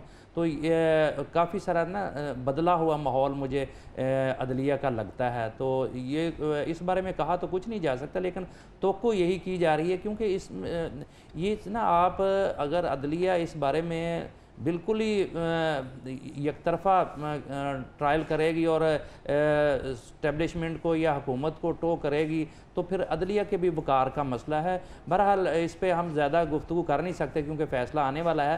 تو مجھے تو بہت زیادہ توقع ہے کہ یہ نشستیں بحال ہو جائیں گی یا فریز کر دی جائیں گی کہ یہ اگر نہ بھی ہو تو میرا خیال ہے کہ ان کو نہیں دی جائے گی. آپ اس دیکھیں اس سے مضحکہ خیز کوئی عمل ہو نہیں سکتا کہ آپ ایکسپیکٹ کر رہے ہیں, آپ ہوپ فل ہیں کہ نشستیں سنی اتحاد کونسل کو مل جائیں گی؟ تحریک انصاف کو ملیں گی. سنی اتحاد کونسل تو ایک نام بس حفظ ما تقدم کے طور پر ایک جو ہے وہ تو یہ سارے لوگ تحریک انصاف کو ملیں گی تو یہ سارے لوگ تو سنی اتحاد کونسل میں جا چکے ہیں. دیکھیں وہ پاکستان میں 100 راستے نکل آتے ہیں, اگر کسی ڈائریکشن ٹھیک کرنی ہو تو تمام ممبران کی حیثیت کیا ہوگی میں سمجھ نہیں پا رہی. میاں صاحب کا میں تھوڑا ایلیبوریٹ کر دیتا ہوں. ان کو یہ اپرچونٹی دی جا سکتی ہے کہ سنی اتحاد کونسل پارٹی نہیں تھی, آپ کو ایک موقع دیا جاتا آپ کسی پارٹی میں شامل ہو جائیں, تو پی ٹی آئی کو بحال کر کے وہ اپرچونٹی تمام کو دے سکتے ہیں کہ تمام لوگ وہاں جا کے شامل ہو جائیں اور اس کے مطابق یعنی دوبارہ سے اپنی پارٹی جو ہے وہ تبدیل کر لی جائے, یہ ایک آپشن ہو سکتی ہے. ایک آپشن ہو سکتا ہے. اچھا رحمہ میں ایک بات کرنا چاہ رہا تھا کہ کے پی کے میں جو ہے اپوزیشن کی ٹوٹل نشستیں میرے خیال 18 یا 20 ہیں, تو ان کو 30 نشستیں جو ہے مخصوص دے دی گئی ہیں. تو وہ جتنی وہ ڈائریکٹ جیت کر نہیں آئے اس سے زیادہ تعداد میں ان کو جو ہے وہ الیکشن کمیشن نے جو ہے وہ دان کر دی ہیں. تو یہ اس سے بڑا اور مذاق کیا ہو سکتا ہے؟ عوام سارا یہ ساری چیزیں دیکھ رہی ہیں, عدلیہ کی بھی نوٹس میں ہیں یہ ساری چیزیں. سر کے پی کے صوبائی اسمبلی میں بھی تو یہی حال ہے. نہیں صوبائی اسمبلی کی بات کر رہا ہوں نا کہ وہاں ٹوٹل 30 نشستیں ہیں مخصوص نشستیں ہیں, اس میں سے ڈائریکٹ جو جیت کر آئی اپوزیشن وہ 18 یا 20 ہیں اور ان کو 30 نشستیں جو ہیں وہ تحفے میں دے دی گئی ہیں. تو یہ ساری چیزیں جو ہیں یہ سر مولانا فضل الرحمان کے حوالے سے آپ کیا کہتے ہیں کہ وہ ایک طرف تو اتحاد بنانے کی باتیں کر رہے ہیں، کل دوسری طرف انہوں نے ان کے وکیل نے کہہ دیا کہ جناب یہ جو 78 سیٹیں ملی ہیں باقی تمام جماعتوں کو یہ بالکل ٹھیک وہ ملی ان ہیں. کو بھی 3-4 نشستیں ملی ہیں نا. ہاں تو اس وجہ یہ وہ سے بینیفیشری ہیں نا، اس لیے یہ بات کر رہے ہیں. لیکن دوسری طرف وہ تحریک انصاف کے ساتھ اتحاد بنانے کی باتیں کر رہے ہیں، تو یہ بڑا کانفلکٹ پایا جا رہا ہے، دوگلا پن ہے. پرسنل انٹرسٹ ہے نا. پرسنل انٹرسٹ ہے تو پھر پاکستان تحریک انصاف ان کو کیوں اپنے ساتھ ملا رہی ہے؟ آپ جن کا نام لے رہی ہیں ہمیشہ پرسنل انٹرسٹ پہ ان کے سارے کام ہوئے ہیں آج تک. تو یہ سیاست میں یہ چلتا ہے. دیکھیں نا، اسی وجہ سے تو سیاست گلی بن گئی ہے. یہاں کوئی اصول ضابطہ نہیں ہوتا، کوئی اخلاقیات نہیں ہوتی. دیکھا جاتا ہے کہ ہمیں مفادات کہاں سے ملتے ہیں. اور مولانا جتنی دلیل کے ساتھ بات کرتے ہیں وہ ایٹ اے ٹائم آپ انہیں کہیں کہ صبح آپ نے جو ہے وہ پیپلز پارٹی اگر ہم مولانا کی بات کریں تو ان کو وہ اتنی نشستیں ملی ہوئی ہیں جتنی انہوں نے جیتی بھی نہیں ہوئی. تو آپ کو لگتا ہے وہ حکومت مخالف تحریک میں وہ نشستیں چھوڑ دیں گے؟ وہ ڈول مفادات حاصل کرنا چاہ رہے ہیں. وہ ہر طرف جو ہے نا وہ اپنی گیم ان رکھنا چاہتے ہیں. وہ اسٹیبلشمنٹ کے ساتھ بھی ان ہیں، وہ اپوزیشن کے ساتھ بھی فٹ ہیں، وہ حکومت کے ساتھ بھی فٹ ہیں. تو ان کے تو پانچوں گھی میں ہیں، سر کڑائی میں ہے. وہ مولانا ہمیشہ اسی طرح کی گیم کرتے ہیں. آپ پیچھے دیکھنے سب سے بڑے بینیفیشری وہ تھے پی ڈی ایم کی گورنمنٹ میں، اور اب بھی جو ہے وہ اپوزیشن میں ہوتے ہوئے بھی ایک طرف وہ اپوزیشن میں اور دوسری طرف حکومت کے ساتھ بھی فٹ ہیں، اور تیسری طرف وہ اپنے مفادات کو بھی نہیں چھوڑنا چاہ رہے. تو یہ ساری چیزیں جو ہیں عوام بھی یہ ساری چیزیں دیکھ رہی ہے. اسی وجہ سے تو پاکستان کی سیاست جو ہے وہ بڑی گدلی ہمیں نظر آتی ہے اور گالی بن کر رہ گئی ہے. کیونکہ ہمارے یہاں سمجھا جاتا ہے جو سب سے جھوٹا ہوتا ہے اسے کہتے ہیں یہ بہت سیاسی ہے. اور جو دیکھیں لیڈرشپ جو ہوتی ہے نا وہ کردار کا نام ہوتا ہے، کریکٹر کا نام ہوتا ہے. وہ عوام اس کو فالو کر رہے ہوتے ہیں کہ اچھا یہ، اور اس کو رول ماڈل ہونا چاہیے. لیکن بدقسمتی سے یہاں جو حال ہے ہمارے سیاستدانوں کا، اور یہاں جو اس وقت پاکستان کے پریزیڈنٹ ہیں وہ کہتے ہیں جی کہ یہ کوئی حدیث نہیں ہوتی، سیاسی بیان جو ہیں وہ بدلتے رہتے ہیں. تو پھر آپ اندازہ لگا لیں پھر اس ملک کی. اچھا دوسرا یہ کہ اگر لیٹ سپوز یہ مخصوص نشستیں آپ کو تو بڑی امید ہے کہ یہ مل جائیں گی پاکستان تحریک انصاف کو، اور یہ سنی اتحاد والے پاکستان تحریک انصاف میں واپس آ جائیں گے. لیکن اگر یہ فیصلہ جو ہے وہ امیدوں کے برخلاف آتا ہے اور یہ سیٹیں جو ہیں وہ پاکستان تحریک انصاف کو سنی اتحاد کونسل کو نہیں ملتی، آپ کو کیا لگتا ہے تحریک انصاف کی اگلی اسٹریٹجی جو ہے وہ کیا ہو سکتی ہے؟ دیکھیں پھر تو پبلک ہی ہے نا، پھر تو عوام میں آئیں گے. ابھی 6 جولائی کو بھی عوام پھر میں صرف ایک ریویو کی آپشن رہتی ہے، اس کے بھی چانسز کم ہوتے ہیں. اس کے بھی چانسز ریویو بھی، ہاں وہ ریویو بھی سپریم کورٹ نہیں سننا ہے تو اس میں نہیں ہوگا. لیکن میرا خیال ہے کہ پھر پبلک میں اس کا بہت غلط تاثر جائے گا، اور پھر ساری سیاست جو ہے وہ دمن دم مست قلندر والی ہوگی. جو اس وقت ایک ماحول بنا ہوا تھا. ریویو آلریڈی فل کورٹ سن رہے تو ریویو کیسے ہوگا؟ کوئی بھی فیصلہ جو سپریم کورٹ دیتی ہے یا کوئی بھی پاکستان کی عدالت دیتی ہے تو اس کے لیے آپ ریویو فائل کر سکتے ہیں نا. لیکن یہاں پہ تو سپریم کورٹ سب سے بڑی عدالت اور فل کورٹ اس کا بیٹھ کے سن رہا ہے. اس کے آپ ریویو فائل ضرور کر سکتے ہیں، مگر ریویو کے جو کامیابی کے چانسز ہیں وہ بہت کم ہوتے ہیں. صرف آپ فائل کر سکتے ہیں. آپ کے پاس کوئی بھی فیصلہ دیتا ہے، آپ اسے کہتے ہیں آپ اسے ریکنسیڈر کریں، آپ نے اس فیصلے میں یہ پوائنٹس ڈسکس نہیں کیے، یا یہ چیزیں آپ نے چھوڑ دی ہیں، یا اس میں یہ ایسے ہی ایلیبوریشن نہیں ہوئی. اچھا ایک اور چیز میاں صاحب، اس وقت جو ہے وہ پاکستان تحریک انصاف میں بہت زیادہ کلیئر ڈویژن جو ہے وہ پائی جا رہی ہے. ایک طرف وکلا کا گروپ ہے، ایک طرف وہ گروپ ہے پاکستان تحریک انصاف میں جو ابھی موجودہ قیادت جیسے شبلی فراز، عمر ایوب، بیرسٹر گوہر، یہ تمام لوگ ہیں. اچھا اور ایک وہ گروپ ایکٹیو ہو رہا ہے جو چھوڑ کر جا چکا ہے 9 مئی کے بعد، بلکہ ایک وہ گروپ ہے جو باہر بیٹھے کبھی کبھی کوئی تحریک بھی چلا دیتا ہے، کوئی کیمپین وغیرہ کر دیتا ہے، مہینے 2 مہینے بعد ان کو ایک احتجاج جو ہے وہ یاد آ جاتا ہے. یہ ڈویژن جو ہے آپ کو کیا لگتا ہے پاکستان تحریک انصاف کے اپنے لیے کس قدر خطرناک ثابت ہو سکتی ہے؟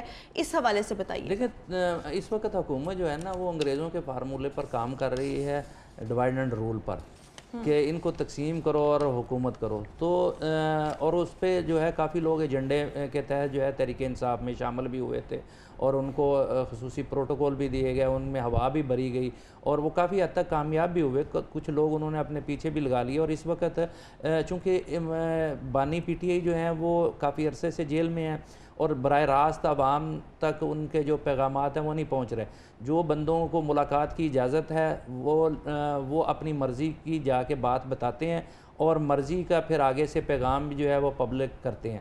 تو بہت زیادہ اس وقت نا ابہام پایا جاتا ہے تحریک انصاف کے ورکرز میں, اور اس کا فائدہ جو ہے وہ حکومت اٹھا رہی ہے. حکومت کا ایجنڈا یہ ہے کہ انہوں نے اب انتظامی طور پر تحریک انصاف کو ختم کرنے کے لیے جو اقدامات کیے تھے وہ کارگر ثابت نہیں ہو سکے. اب ان کی پوری کوشش یہ ہے کہ ان کو کسی طرح سے تقسیم کر کے اندر سے لڑایا جائے, اور اس میں وہ کافی حد تک کامیاب ہوئے ہیں. کچھ پرانے لوگ جو تھے وہ چھپے بیٹھے تھے, اب وہ بھی حالات بدلتے ہوئے دیکھ کر وہ بھی منظر عام پر آ گئے ہیں, وہ اپنی جگہ بنانے کی کوشش کر رہے ہیں اور وہ افیکٹو بھی کافی ہیں. اسی طریقے سے کچھ جو نئے لوگ آئے ہیں وہ ان کی کافی فالوئنگ ہو چکی ہے. لیکن اصل بات یہ ہے کہ یہ ساری جماعت جو ہے نا صرف یہ ون مین شو ہے اور اس کا نام ہے عمران خان. اس وقت تک تو حکومت کامیاب ہو سکتی ہے جب تک وہ جیل میں ہے, لیکن جس دن بھی وہ جیل سے باہر نکل کے آئیں گے, جتنے مرضی یہ دھڑے بن جائیں تحریک انصاف کے, وہ سارے پھر عمران خان کے گرد اکٹھے ہو جائیں گے. تو میرا نہیں خیال کہ اس کا زیادہ فائدہ ہوگا. وقتی طور پر تو حکومت شاید کسی مؤثر احتجاج سے بچ سکے یہ ڈویژن کروا کے, لیکن آخر کار اس کا نقصان جو ہے وہ پولیٹیکل سسٹم کو ہوگا اور حکومت کو ہوگا, کیونکہ عوام میں ایک بڑا عجیب و غریب لاوا پک رہا ہے. اس کا نا کتھارسس ہو نہیں رہا. اس میں مہنگائی بہت زیادہ ہے, جس طرح سے اس بجٹ میں ٹیکسز بہت زیادہ لگ گئے ہیں. ہر طرف سے عوام کا نا ناطقہ بند کر دیا گیا ہے. بجلی کے بل اتنے زیادہ ہیں, گیس کے بل اتنے زیادہ ہیں, اور روزگار کے مواقع کم سے کم ہوتے جا رہے ہیں. تو وہ جو ایک لاوا پک رہا ہے نا, وہ کوئی بھی شکل اختیار کر سکتا ہے. تو وہ پھر اگر یہ فکس کریں گے تحریک انصاف کو مزید, تو وہ سارے ایلیمنٹ سارا اکٹھا ہو جائے گا, مہنگائی کا بھی اور پولیٹیکل بھی سارا کچھ. تو وہ حکومت کے گلے کسی وقت بھی پڑ سکتا ہے, کسی وقت بھی یہ سول وار کی طرف معاملات جا سکتے ہیں, احتجاج کوئی اور رنگ جو ہے وہ اختیار کر سکتا ہے. لہٰذا حکومت کو چاہیے کہ اگر انہوں نے اس کوئی معاملے کا سیاسی حل نکالنا ہے, وہ تحریک انصاف کے ساتھ صرف ڈائلاگ اور اتفاق رائے سے ہی آگے بڑھا جا سکتا ہے, ورنہ اس کے بہت خطرناک سائیڈ ایفیکٹس ہوں گے. اچھا, میں ایک اور چیز آپ سے رانا انتظار صاحب یہ جاننا چاہتی ہوں کہ مشکل وقت میں پاکستان تحریک انصاف کا ساتھ چھوڑنے والوں کو واپس جو ہے وہ پارٹی میں لینا چاہیے, کیونکہ وہ لوگ تو یہ کہتے ہیں کہ ہماری آئی پی پی سے ملاقاتیں بھی کوئی اور کرواتا تھا. فواد چودھری صاحب نے کہا ہے نہ گاڑی میری تھی نہ پیٹرول میرا تھا, لے کر بھی مجھے کوئی اور گئے, ملاقات بھی کسی نے کروائی. تو آپ کو کیا لگتا ہے ایسے لوگوں کو پارٹی میں واپس لینے کی کوئی گنجائش ہے؟ دیکھیں, ایک تو میاں صاحب نے جیسے کہا کہ پوری پارٹی میں طاقت کا مرکز یا محور عمران خان ہی ہے, وہ اس وقت جیل میں, اور بڑی پارٹیوں میں ہوتا ہے کہ تقسیم ہوتی رہتی ہے. یہ کوئی انہونی بات نہیں ہے, کسی بھی آپ سیٹ اپ میں جائیں گے. جہاں تک آپ کا سوال ہے اس میں یہ دیکھیں, جس وقت اقتدار کے مزے یہ لوگ لے رہے تھے تو اس وقت تو شیئرنگ نہیں کر رہے تھے. تو میرا ذاتی خیال میں یہ تو ایکسکلوسیو پارٹی کا اختیار ہے. ویسے تو ایسے لوگوں کو بالکل نہیں لینا چاہیے کہ مشکل وقت آئے تو وہ پارٹی چھوڑ جائیں, اور جب اقتدار کے آئے یا کوئی نارمل حالات ہو تو پارٹی میں واپس آ جائیے. تو پھر پارٹی کا ایکسکلوسیو اپنا ڈیسیژن ہے, مگر کیونکہ سیاسی ہوتے ہیں فیصلے, سیاسی پارٹیاں جو ہے نارملی ایسی چیزیں جو ہے ان کو ایکسیپٹ کر لیتی ہیں.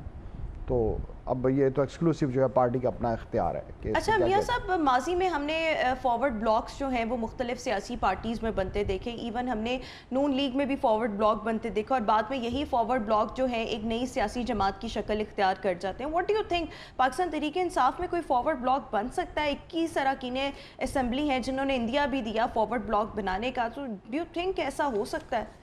اگر پشت پناہی ہو تو بہت کچھ ہو سکتا ہے. پاکستان میں ہم نے دیکھا ہے راتوں رات جماعتیں بھی بن جاتی ہیں, ان کو پھر اتنا موثر بھی کر دیا جاتا ہے, اقتدار بھی انہیں دے دیا جاتا ہے. تو پاکستان میں کوئی چیز بعید نہیں ہے, لیکن تحریک انصاف کا معاملہ کچھ اور ہے. یہ کوئی جو ہے نا, جس طرح میں نے پہلے کہا کہ یہ صرف عمران خان کے گرد گھومتی ہے, تو وہ جو سیاسی رہنما تھے نا, ان کے ہاتھوں سے بات نکل کے یہ پبلک اور ڈائریکٹ لیڈرشپ کے درمیان ہے, وہ درمیان میں کسی چیز کو حائل نہیں ہونے دیتے. تو یہ بالکل ایک مختلف اس وقت سینیریو ہے تحریک انصاف کا. لیکن ایک بات میں آپ کو بتاؤں, عمران خان نے بہت غلطی کی تھی 2018 میں اور 2013 میں, کہ انہوں نے 2013 میں تو خیر انہوں نے درست ٹکٹ دیے تھے, میرا خیال 2018 میں انہوں نے الیکٹیبلز کو ٹکٹ دیے تھے. اب ان کے پاس ایک پھر موقع ہے کہ وہ نئی لیڈرشپ, دیکھیں لوگ جو ہیں نا وہ متنفر ہو چکے ہیں روایتی سیاستدانوں سے. اچھا ان کے پاس ایک بہترین موقع ہے کہ وہ نا فریش لوگوں کو سامنے لے کر آئیں، نئی لیڈرشپ کریٹ کریں اور وہ نوجوانوں پر مشتمل ہو، جیسے بھی لوگ ریزنیبل لوگوں کو جو ہے نا موقع دینا چاہیے. اور تحریک انصاف کے پاس یہ اس وقت ایسے چانس بن گیا ہے وہ جس پر بھی ہاتھ رکھیں گے وہ انتخابات جب بھی ہوتے ہیں اس میں یا خان صاحب جس کو بھی ٹکٹ دیں وہ کامیاب ہو جائے، اسپیشلی جس ڈگر پر پاکستان میں الیکشنز ہوتے ہیں. حالات بدلنے کا نا پتہ نہیں چلتا. انہوں نے جب پی ڈی ایم نے جب ان کی عمران خان کی حکومت ختم کی تھی نا تو اس وقت یہ کہہ رہے تھے کہ جی یہ دیکھنا لوگ مٹھائیاں بانٹیں گے اور یہ کہیں نظر نہیں آئیں گے، یہ تو ممی ڈیڈی کلاس کی جماعت ہے. لیکن وہ کیا ہوا کہ ایک سائفر نے جو ہے معاملہ سارا الٹ دیا اور وہ الٹا جو ہے ان کی پاپولیرٹی بڑھ گئی حکومت میں. وہ تو سارا سر جھوٹ پر مبنی ہے، ڈرامہ رچایا گیا. بالکل ایسا ہی تھا، لیکن میں آپ کو نا پبلک سینٹیمنٹ بتا رہا ہوں نا کہ لوگوں کے توقعات جذبات کوئی بھی شکل اختیار کر سکتے ہیں. تو آج تو تحریک انصاف جو ہے دیکھیں وہ بلندیوں میں اڑ رہی ہے، اس میں کوئی شک نہیں ہے، وہ پاپولیرٹی اس کی بہت عروج پر ہے. لیکن کل کو کیا ہو جائے اگلے دن کا پتہ نہیں. یہاں چلتا ہی کوئی ایسا بلنڈر کر بیٹھے ہیں بانی پی ٹی آئی تو ان کے خلاف ہو جائے. پبلک تو کچھ کہا نہیں جا سکتا، لیکن ابھی فی الحال جو ہے گیم ان کے ہاتھ میں اور وہ پاکستان کی سیاست میں اس قدر فٹ ہو چکے ہیں ان کی گوٹی کہ ان کے بغیر یہ کھیل ممکن نہیں، آگے چل نہیں سکتا. اچھا ایک رانا انتظار صاحب میں آپ سے یہ چیز جاننا چاہ رہی ہوں. فواد چودھری صاحب کہہ رہے اسٹیبلشمنٹ کے علاوہ اگر پیپلز پارٹی اور نون لیگ بھی نہ چاہیں تو خان صاحب باہر نہیں آ سکتے. تو کیا اسٹیبلشمنٹ کے علاوہ پیپلز پارٹی اور نون لیگ کا راضی ہونا بھی خان صاحب کی رہائی کے لیے ایک امپورٹنٹ فیکٹر ہے؟ پہلے تو میرا خیال ہے یہ سوال آپ کو فواد صاحب سے پوچھنا چاہیے کہ نہیں انہوں نے تو یہ کہا ہے، لیکن آپ سے ہم پوچھتے ہیں کہ کیا نون لیگ اور پیپلز پارٹی امپورٹنٹ معاملہ تو عدالت میں میرا نہیں خیال کہ جتنے لوگوں کے آپ نے نام لیا ان میں سے کوئی بھی یہ کام کر سکتا ہے. صرف اسٹیبلشمنٹ صرف جو کر سکتے ہیں وہ آپ کو بھی پتہ ہے اور مجھے بھی پتہ ہے. بالکل ٹھیک. اگر وہ راضی ہوں گے تو باہر آئیں گے، ادروائز نہیں آئیں گے. بہت شکریہ رانا انتظار صاحب اور میاں حبیب صاحب ہمارے ساتھ شو کا حصہ تھے. ویوز ابھی ایک بریک، آپ سے ملاقات کریں گے ایک وقفے کے بعد. Welcome back after the break. Views ابھی ہم بات کرنے جا رہے ہیں کریڈٹ کارڈ کا غلط استعمال اور اس سے بچاؤ جو ہے وہ کیسے ممکن ہے. آپ کا کریڈٹ کارڈ کس کس انداز میں غلط استعمال ہو سکتا ہے اور کریڈٹ کارڈ استعمال کرتے ہوئے سود سے ہم لوگ کیسے بچ سکتے ہیں، یہ ابھی ہم ڈسکس کر رہے ہیں. ہمارے ساتھ اس وقت شو میں موجود ہے رانا انتظار حسین sahab. Rana sahab thank you so much for being with us once again. پچھلے سیگمنٹ میں بھی آپ موجود تھے. سب سے پہلے تو جب ہم کریڈٹ کارڈ کے استعمال کرتے ہیں we are so much used to it, ہر کوئی جو ہے وہ کریڈٹ کارڈ استعمال کرتا ہے. What do you think credit card کا غلط استعمال کس کس طریقے سے ہو سکتا ہے؟ دیکھیں ایک تو سب سے پہلے یہ ہے کہ ہم کریڈٹ کارڈ ہو یا ڈیبٹ کارڈ ہو یا بینک انفارمیشن ہو، بینکس بھی آج کل بار بار جو کسٹمرز ان کو کہتے ہیں کہ اپنے جو کریڈینشلز ہیں یا جو انفارمیشن ہے وہ کسی سے شیئر مت کریں. پرابلم آتا ہے صرف یہاں پہ. ٹھیک، حالانکہ پاکستان میں اس کے سیفٹی معیار انہوں نے بہت زیادہ لیے ہیں. انٹرنیشنلی تو آپ جسٹ کارڈ سویپ کرتے ہیں تو ادھر آپ سے کوڈ بھی مانگتے ہیں اگر کسی نے نارملی. تو سب سے پہلی بات تو یہ ہے کہ آپ نے جو اپنا کوڈ ہے جو جس طرح پاکستان میں نارملی ہوتا ہے وہ کسی سے شیئر نہیں کرنا چاہیے. اس وقت تک کارڈ ہمارا جو ہے کوئی اور یوز نہیں کر سکتا. اگر آپ کو کوئی آپ کے موبائل پہ کوئی میسیج آ گیا ہے غلط کہ وہ کارڈ یوز ہو گیا تو آپ امیڈیٹلی اس کو بلاک کروا دیں یا بینک سے کانٹیکٹ کر لیں کسی بھی طرح سے تاکہ اس کے استعمال کو روکا جا سکے. اور انفارمیشن شیئر نہ کریں کیونکہ اگر آپ کوئی آپ کا آن لائن یوز کرتا ہے تو اس کو او ٹی پی چاہیے. ٹھیک ہے، کوئی آپ کے موبائل پہ کوئی لنک آ جاتا ہے تو اس کو جو آپ سمجھتے ہیں کہ آپ کے ریلیونٹ نہیں ہے اس کو کھولنے سے پرہیز کریں تاکہ ان چیزوں سے بچا جا سکے. اور جو آپ سیکنڈ بات کر رہی ہیں کہ وہ انٹرسٹ بیس، آپ نے تو پہلے یہ دیکھنا ہے کہ جو آپ کو کریڈٹ لمٹ دی گئی ہے کریڈٹ کارڈ کی وہ کتنی، اس کو جو ہے جب آپ کریڈٹ کارڈ کو یوز کر لیتے ہیں وہ کتنے دن ہے. نارملی پاکستان میں 51 ڈیز ہے جو میکسیمم ہے، یا آپ کے پاس 30 دن ہے یا 32 دن ہے، جتنا بھی آپ کے پاس ٹائم ہے. اس ٹائم کے اندر اگر آپ ری پیمنٹ کر دیتے ہیں، بینک کو پیسے واپس کر دیتے ہیں تو پھر تو اس پہ کوئی انٹرسٹ نہیں ہے. اس کے بعد جو ہے پھر آپ کو ملٹیپل چیزیں کا سامنا کرنا پڑتا ہے جو آپ کی سوچ میں بھی نہیں ہوتی. لیٹ پیمنٹ چارجز ہیں یا کوئی اور چیزیں ہیں، وہ چاہے ایک دن بھی لیٹ ہو جائے تو اگر آپ اس لمٹ کے اندر رہیں تو پھر کسی قسم کا جو کوئی بھی چارجز آپ کو پے نہیں کرنے پڑتے جو بینکس میں.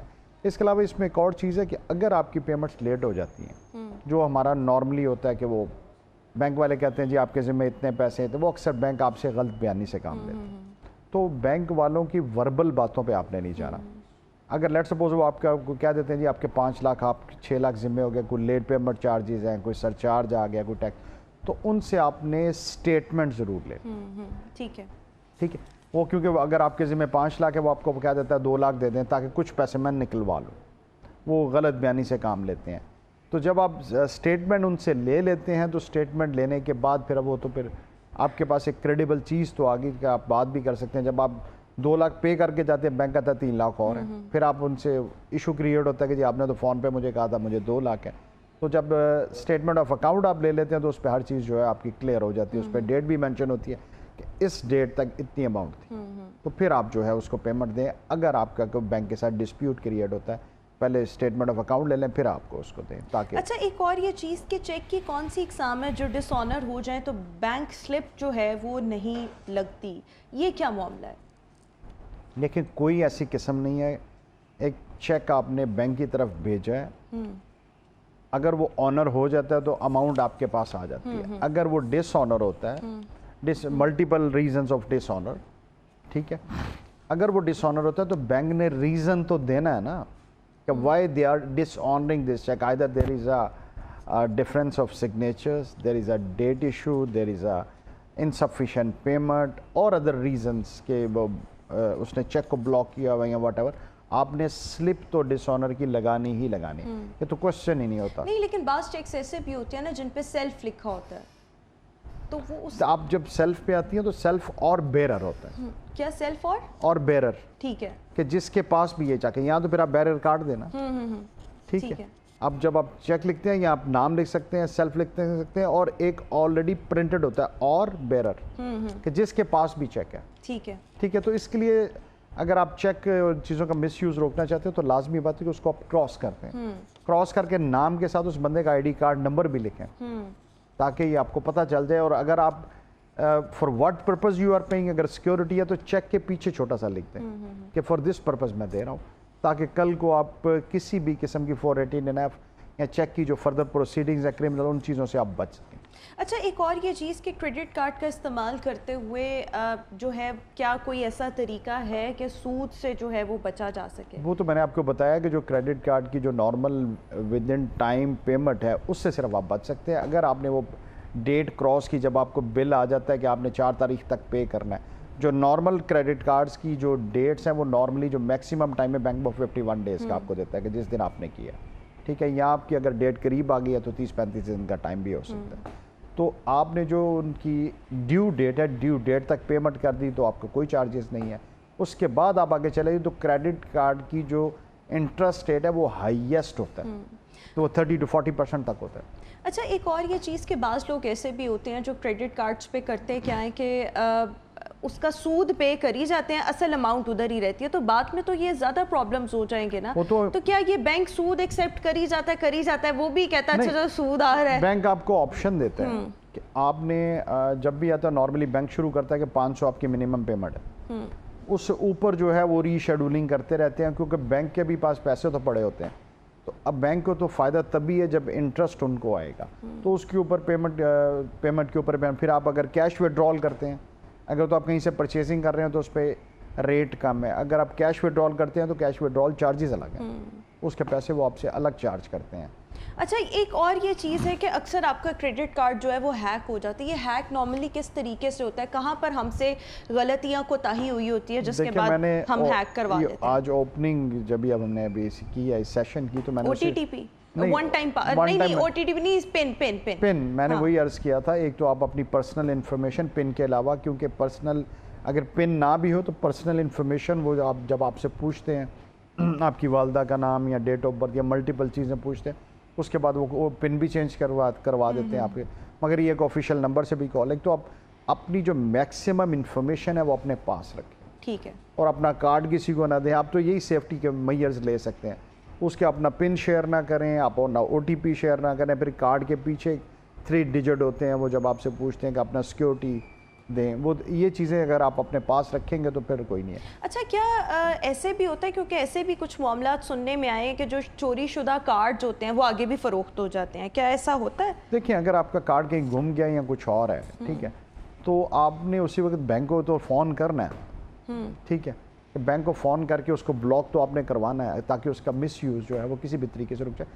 اگر گر بھی جائے, جب تک کسی کو علم میں پن یا آپ کا وہ جو پن یا او ٹی پی آپ کے اپنے موبائل پہ آنا یا چیزوں پہ وہ علم میں نہیں ہے, اس وقت تک تو کچھ نہیں ہو سکتا. اچھا دیکھیں, بعض اوقات ایسے بھی ہوتا ہے کہ انسان کا گما باہر ہوتا ہے, کریڈٹ کارڈ ڈھونڈ وہ گھر میں رہا ہوتا ہے, اور اسی چکر میں ٹائم کافی تو اس ویسٹ ہو وقت جاتا ہے. آپ دیکھیں ٹیمپریری اس کو ٹیمپریری بلاک کروا دیں, پرماننٹ بلاک کروا دیں تاکہ آپ بڑے نقصان سے. ایک اور چیز ہے اس کی, ٹیمپریری میرے خیال میں بلاک کروانا ہے. ایک اور امپورٹنٹ چیز ہے, اب آج کل کیونکہ ایپس بھی آپ کے آگے ہوئی ہیں, اگر آپ کی کریڈٹ لمٹ 20 لاکھ ہے, آپ کا یوز نہیں ہے, تو آپ اس کی لمٹ کم کروا لیں.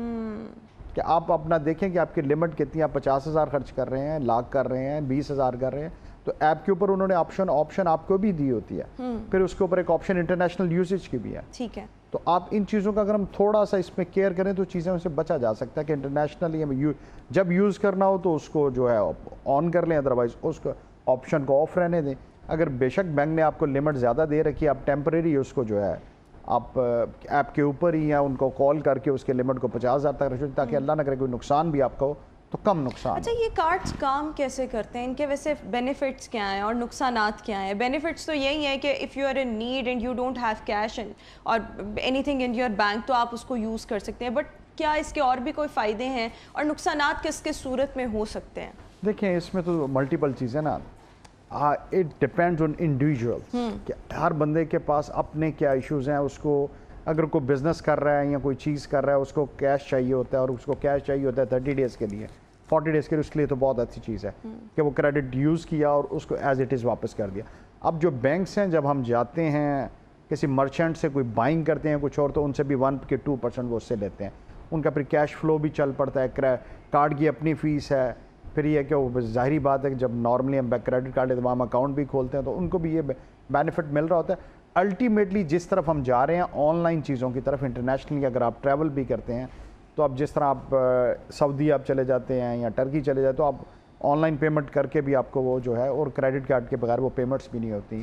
اس کے علاوہ آپ آن لائن بائنگ کر رہے ہیں یا کوئی اور چیزیں, اب میرا نہیں خیال کہ آپ نارملی اب ان چیزوں کے بغیر کوئی گزارا رہ گیا ہے کہ یہ چیزیں ہمیں کرنی پڑتی ہیں موبائل کے اوپر یا کہیں اور چیز, کہیں سیل پرچیز, یا آپ کو ایم ٹیگ کے ذریعے موٹر وے کی کوئی چیز پے کرنی ہے کچھ اور ہے, تو وہ آپ کو سہولت ایک ہو جاتی ہے جس کی وجہ سے یہ ہے. مگر اس کا جو ہے کہ استعمال جو احتیاط کے ساتھ, اور کہیں نہ کہیں غلطی ضرور ہوتی ہے جب جس کی وجہ سے اس کی وجہ سے اس کا مس یوز ہوتا ہے, یا ہم اس کا مس یوز ہونے کے بعد آن لائن ویسے بائنگ میں کیا ایسی غلطی ہوتی ہے اس میں تو سارا کچھ. میں یہ نہیں کہہ رہا آپ بینیفٹس کیا پوچھ رہی تھی نا, تو میں کہہ رہا ہوں بینیفٹ یہ ہیں. اچھا بینیفٹ یہ ہیں. آن لائن میں تو کوئی غلطی نہیں ہے. دیکھیں انہوں نے پاکستان کے اندر میکسیمم سیکیورٹی میئرز لیا ہوئے ہیں.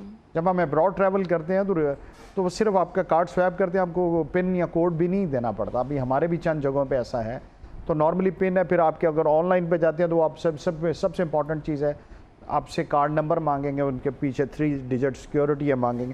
اس کے بعد سب سے امپورٹنٹ چیز آپ کے رجسٹرڈ نمبر پہ ہی او ٹی پی آتا ہے, تو اس کے بعد جا کے وہ چیزیں جو ہیں. اور نقصانات اس کے کیا ہیں؟ نقصانات میرا نہیں خیال کوئی نقصان ہے. نقصان یہ ہے کہ اگر آپ کو اس کو آپ جو ایگزوربیٹنٹلی یوز کرتے ہیں کہ یہاں اس میں کیئرلیسنس دکھاتے ہیں, تو آپ یہاں وہ ود ان ٹائم پے نہیں کرتے, تو پھر آپ کو ایکسٹرا چارجز جو ہے وہ پے کرنے پڑتے ہیں, بجائے کہ آپ کسی سے پیسے ادھار لیں تو بینک آپ کا کارڈ پاس ہے. اور دوسرا ایک اور چیز ہے, لانگ ٹرم آپ کی ایک ہسٹری بن رہی ہوتی ہے. اگر آپ کو کبھی کوئی بڑا لون لینا ہے بینک سے, تو وہ پھر چیزوں کو دیکھتے ہیں کہ اس کے پاس کریڈٹ کارڈ کتنے عرصے سے, آپ کو ہاؤس لون لینا ہے یا آپ کو گاڑی کا کوئی لینا ہے یا آپ کو ویسے کیا کسی انڈسٹری کے لیے لینا ہے. تو وہ اگر آپ ایک لمبے عرصے سے کہ ان کے آلریڈی کسٹمر ہیں, کریڈٹ کارڈ یوز کر رہے ہیں, تو آپ کی ہسٹری جو ہے وہ آپ کو ڈیفینیٹلی فائدہ. اچھا ایک اور یہ چیز ہوتی ہے کہ آپ ایک چیز جو ہے وہ آپ بہت عرصے سے وسیع تجربہ رکھتے ہیں آپ خود بینکنگ کورٹ میں, کوئی ایک ایسا واقعہ کریڈٹ کارڈ کے حوالے سے جو آپ چاہتے ہیں کہ آپ ہمارے ویورز کے ساتھ جو ہے وہ لازمی طور پر شیئر کریں ان کے تجربے کے لیے؟ نہیں, اس میں صرف یہ اگر آپ بینکنگ کوڈ کی طرف جانا پڑتا ہے تو وہ اکثر یہ ہوتا ہے کہ ہم کسی کے پاس کوئی بینکرپٹ ہو جاتا ہے, انسالوینٹ ہو جاتا ہے, یا کسی کے پاس بالکل پیسے نہیں, وہ اس کو استعمال کر لیتا ہے, یا اکثر ہمارے مختلف کارڈ لے کے تو اس کو یوز کر لیتے ہیں کہ بعد میں دیکھی جائے گی، تو اس لیے مگر وہ وہاں پہ مسٹیک ہوتی ہے، ورنہ ایسی کوئی بات نہیں ہے۔ اس کے لیے پھر یہی ہے کہ اگر وہ اس کے بعد بینک ان کے خلاف کارروائی شروع کرتا ہے، ان کے اکاؤنٹ اٹیچ کرواتا ہے یا ان کے خلاف کوئی چیزوں کی آکشن وغیرہ میں جاتا ہے، تو پھر ان کو بینکنگ کورٹ سے کانٹیکٹ کرنا پڑتا ہے کہ ہمیں اسٹیٹمنٹ آف اکاؤنٹ دیں، پھر ملٹیپل چیز۔ مگر یہ میرا نہیں خیال کہ اس طرح کی چیزوں کی طرف جانا چاہیے، تاکہ آپ کا اپنا اب کیونکہ چیزیں آن لائن ہو گئی ہیں، اب تو ہر چیز بلاک ہو جاتی ہے اگر آپ کی پیمنٹ آپ کسی ادارے کے ذمہ کوئی چیز ہے یا کچھ اور ہے۔ اچھا، ایک بندہ جو بینک کرپٹ ہو گیا ہے تو وہ کس طریقے سے اپنی جان جو ہے وہ چھڑوا وہ تو پھر جیل میں ہی جائے گا اور تو کچھ نہیں کر سکتا۔ نہیں، وہ جیل میں ہی جائے گا، یعنی اس کا کوئی جان چھڑانے دیکھیں، آپ کا؟ نے اگر ایک چیز یوز کی ہے کسی کی، آپ نے کریڈٹ کارڈ سے اگر لیٹ سپوز آپ نے کوئی اماؤنٹ یوز کر لیا، اب نہیں دے رہے، اس کے بعد وہ بینکنگ کورٹ چلے جاتے ہیں، ٹھیک ہے، اس کے بعد وہ اپنا وہاں سے ڈگری بھی آپ کے خلاف ہو جاتی ہے، اگر آپ پیمنٹ نہیں کر سکے پھر آپ کو سول امپریزن میں جانا پڑتا ہے۔ لیکن مین اگر ہم اس طرح کی چیزوں میں سیفٹی کی بات کریں تو یہی ہے کہ ایک تو آپ اپنا جو پن کوڈ ہے وہ کسی کے ساتھ بھی جو ہے وہ شیئر نہ کریں، تاکہ آبویسلی آپ کا کریڈٹ کارڈ جو ہے وہ سیف اینڈ سیکیور رہے۔ فائدے اس کے ڈیفینیٹلی بہت زیادہ ہیں۔ تھینک یو سو مچ رانا انتظار صاحب ہمارے ساتھ آج شو کا حصہ تھے۔ ویوز، اسی کے ساتھ ہی ہمارا آج کا شو اپنے اختتام کو پہنچا۔ انشاءاللہ آپ سے ملاقات کریں گے اپنے نیکسٹ پروگرام میں۔ آپ اپنا بہت خیال رکھیے گا، مجھے دیجیے اجازت، اللہ حافظ۔